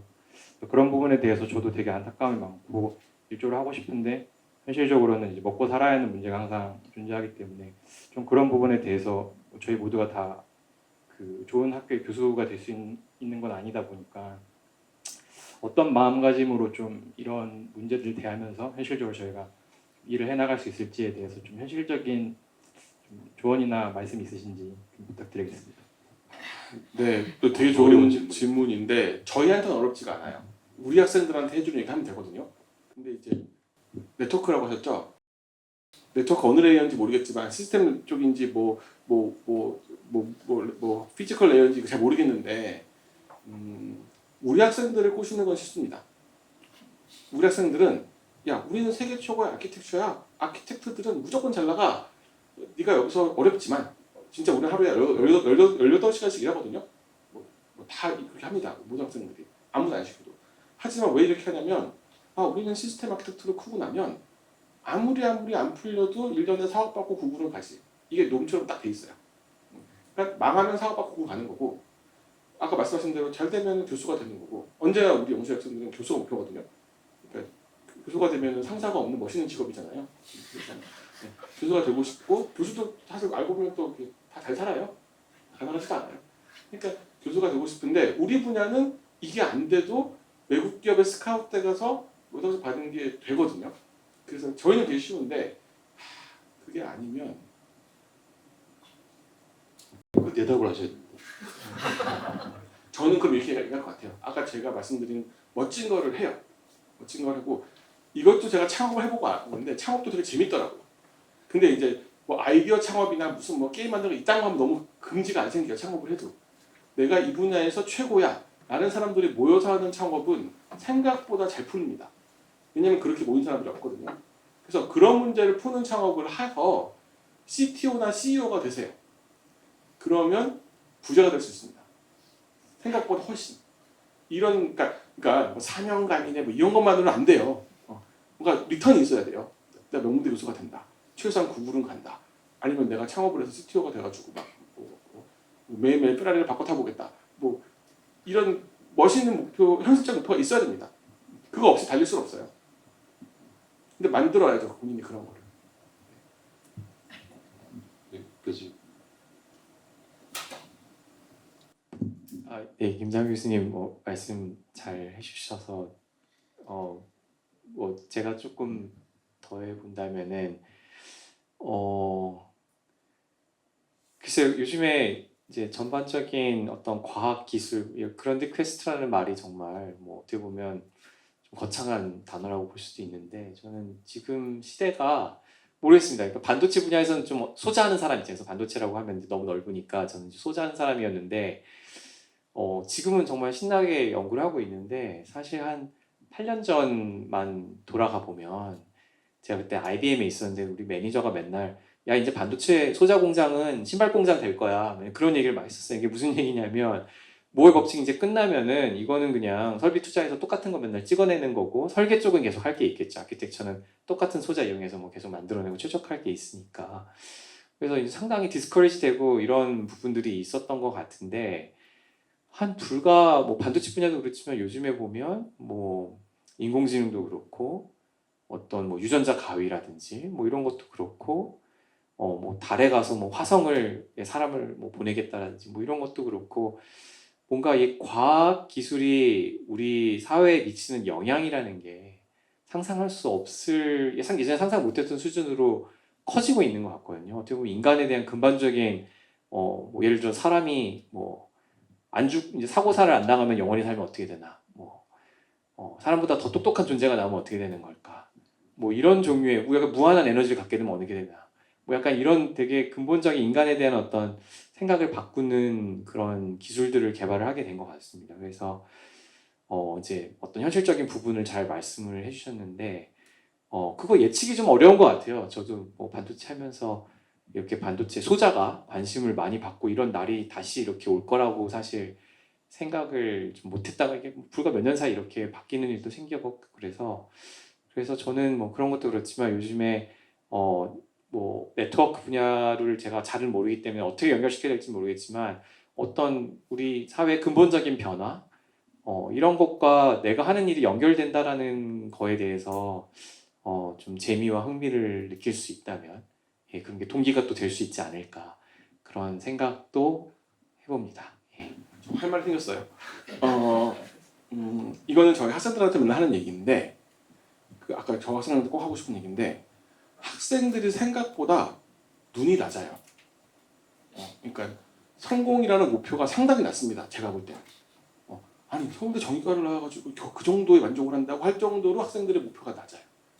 그래서 생각보다 노력을 안 합니다. 주위 사람들 보면 생각보다 노력 안 할 거예요. 그래서 성공하기가 생각보다 쉬워요. 생각보다 사람들이 눈이 낮고 열심히 안 해요. 그래서 그냥 버티고 열심히 하면 성공하게 돼 있어요. 생각보다 아까 교수가 어렵다고 했잖아요. 될 사람 다 돼요. 됩니다. 뭐 지금 안 되면 나중에라도 돼요. 몇 년 회사 갔다 와서라도 되고 싶은 사람이 결국은 돼요. 그러니까 결국에 눈이 낮아요 사람들이. 그러니까 적당히 이 정도 하고 이 정도 하면은 그러니까 제가 요즘에 그 학생들 보고 깜짝 놀란 게 서울대생들이 상방을 생각하지 않고 하방을 생각해요 언제나. 내가 이과에 가면 최소한 이건 하겠지 망해도. 내가 이 전공을 하면 최소한 이건 하겠지. 이거 생각하고 막 끝없이 올라가는 거에 대한 생각을 안 해요. 그래서 저는 그게 참 안타깝더라고요 학부생들이. 물론 멋있는 거 하는 것도 좋은데 멋있는 것도 생각보다 다 잘 풀려요. 뭔가 굉장히 지금 막 엄청나게 어려운 거를 막 우리가 막 목숨 걸고 뭐 사명감을 가지고 하지 않아도 돼요. 좋은 건 다 잘 됩니다. 단지 사람들이 그렇게 안 해요. 저는 그게 학부생들한테 꼭 안타까운 것들인데 생각보다 눈이 낮아요. 목표가 낮습니다. 대학원에 올 때 제가 꼭 물어보거든요. 대학원 왜 오니? 그러면 남들 가가지고 이런 답이 있거나 조금 낮다는 대답들이 뭐 제가 뭐 멋있는 걸 만들어 보고 싶어서요. 그 정도 생각으로 대학원 오면 안 돼요. 내가 여기 가서 무조건 뭐가 되겠습니다. 뭐 이런 목표가 있어야지 달리는 건데 그게 없더라고요. 안타깝습니다. 그 공통으로 드리는 질문을 이제 두 분께 드리고 이제 마감을 지을까 하는데 그 특히 이제 젊은 친구들 입장에서 선생님들이 연구하면서 그 분야에 지금 말씀하신 그 주제와 관련해서 연구를 하시면서 겪었던 그 좌절과 극복의 그런 사례를 좀 들려주시면 어떨까 싶습니다. 그러니까 결국 대학원생은 힘든 거거든요. 그러니까 눈 높으면 힘든 거죠. 눈 높으면 그걸 달성해야 되니까. 근데 그런 사람들이 뭐 MIT도 있고 스탠포드도 있고 우리도 있고 있긴 있잖아요. 그 경쟁은 치열하단 말이에요. 그러면 경쟁하다가 질 때도 있거든요. 근데 졌을 때 빨리 회복하고 달려가는 그 멘탈이 있어야 되는데 그게 없는 경우가 힘들어요. 그러니까 우리 연구실에서 뭐 전사 같은 애들도 있지만 몇 번 실패하면은 뭐 연구실 관두고 이런 친구도 있거든요. 그래서 저는 그 끈질기게 끝까지 달라붙는 그게 되게 중요한 것 같아요. 실패를 하죠 우리도. 뭐 그런 예를 하나 하고 다시 또 갖고 네네 저희가 논문 내는 게 얼마나 어려운 거냐면요. 그 분야마다 다른 건데 우리는 우리가 내고자 하는 그 유명 학회들이 있거든요. 그 학회 논문을 몇 개 정도 받아주냐면 뭐 한 70개? 많으면 80개 받아줍니다. 1년에. 근데 그게 6대1의 경쟁률이에요. 그럼 전 세계에서 MIT 스탠포드 교수 우리들도 1년에 그거 내서 한 개 내면은 다행인 거예요. 근데 우리 학생 1년에 5명도 있으면 그거 한 개 나오면 잘하는 연구실이거든요. 그러니까 대학원생 기준으로는 6년 박사과정을 하면서 이 논문 한 편 나오면 아까 말씀드린 구글에 가는 거고 2개 나오면 웬만한 딱 교수가 되는 거고 3개 나오면 석학 교수가 됩니다. 그 정도로 어려운 거예요. 그러니까 내 혼자 힘으로 이걸 할 수는 없고요. 나 같은 똑같아요. 동료의 힘을 믿어야 돼요. 그러니까 나랑 비슷한 애들이 4명이 같이 뛰어가지고 1저자, 2저자가 논문에 기여한 비율이 9대1이 아니라 5, 4, 3 막 이 정도로 기여하는 거예요. 나는 논문 1저자가 아니지만. 근데 그렇게 도와서 만들면 이 친구들이 나를 도와서 다른 연구를 성공시켜 주거든요. 저는 연구실이 이렇게 끈끈하게 같이 뛰어주는 게 나와야지만 그 MIT나 스탠포드 이길 수 있다고 생각을 해요. 그래서 저는 이거를 못해서 떨어지는 경우가 그래서 이렇게 해도 우리 연구실의 그 아웃풋 레이스는 그래도 우리도 2개 되면 한 번 떨어집니다. 그러니까 언제나 좌절이죠. 좌절이 훨씬 더 많아요. 그러니까 그 언제나 극복하는 멘탈이 필요한 거죠. 뭐 우리가 내면요 다른 연구실 교수가 우리 논문인지 알고 저희는 논문을 낼 때 이름이 숨겨져 있습니다. 리뷰어도 우리가 논문인지 서로 몰라요. 하지만 다 알아요. 얘가 MIT든지 스탠포드든지 그냥 죽여요. 그냥. 왜냐면 얘가 죽어야 내가 사니까. 네네. 그런 분야에서 살아남는 그 강한 멘탈이 있어야 되는 거예요. 매일매일 우울합니다. 매일매일 우울해요. 하지만 어느 순간 그게 딱 이겨가지고 학회에 가서 내가 이긴 그 MIT 스탠포드 앞에 놓고 우리가 기술을 자랑하거든요. 그걸로 모든 보상받는 멘탈이 있어야 돼요. 정의구현을 했어. 그래서 우리 연구실에 한번 뭐가 너무 나오면 교수님 다음에 우리가 정의구현을 해야 됩니다 하면서 그 다음날부터 달려들어요. 그러니까 그런 멘탈이 있어요. 감사합니다. 교수님 네. 눈물 한 스푼의 이야기. 그러니까 저는 이제 아까 김장 교수님께서 이제 하방을 본다 서울대 학생들이 저였던 것 같습니다. 제가 이제 항상 느끼는 건데 제가 좀 뭐 어떻게 보면 보수적인 것 같기도 하고요. 뭔가 이렇게 큰 꿈을 그리는 사람이라기보다는 이거 뭐 작은 목표라도 이거 하려면 요거가 있어야 되는데 아직 이것도 없고 이것도 없으니까 요거를 먼저 갖추고 그 다음 단계를 좀 하자. 약간 이런 스타일로 제가 많이 살아왔고 그랬었는데 근데 그게 많이 바뀌었어요. 저를 바꾼 사람이 두 사람이 있는 것 같은데 한 명은 제 아내고 예, 그리고 이제 한 명은 그 회사에 있을 때 그 저희 그 매니저가 상당히 무모한 분이었습니다. 그래서 그게 이제 저한테는 정말 밤에 잠을 못 잘 정도로 스트레스가 됐었는데 이게 어떤 식이냐면 이분이 어디 외부 그러니까 IBM의 연구소의 그 모델 중에 하나가 내부 펀딩도 있지만 외부 돈을 이렇게 자꾸 따옵니다.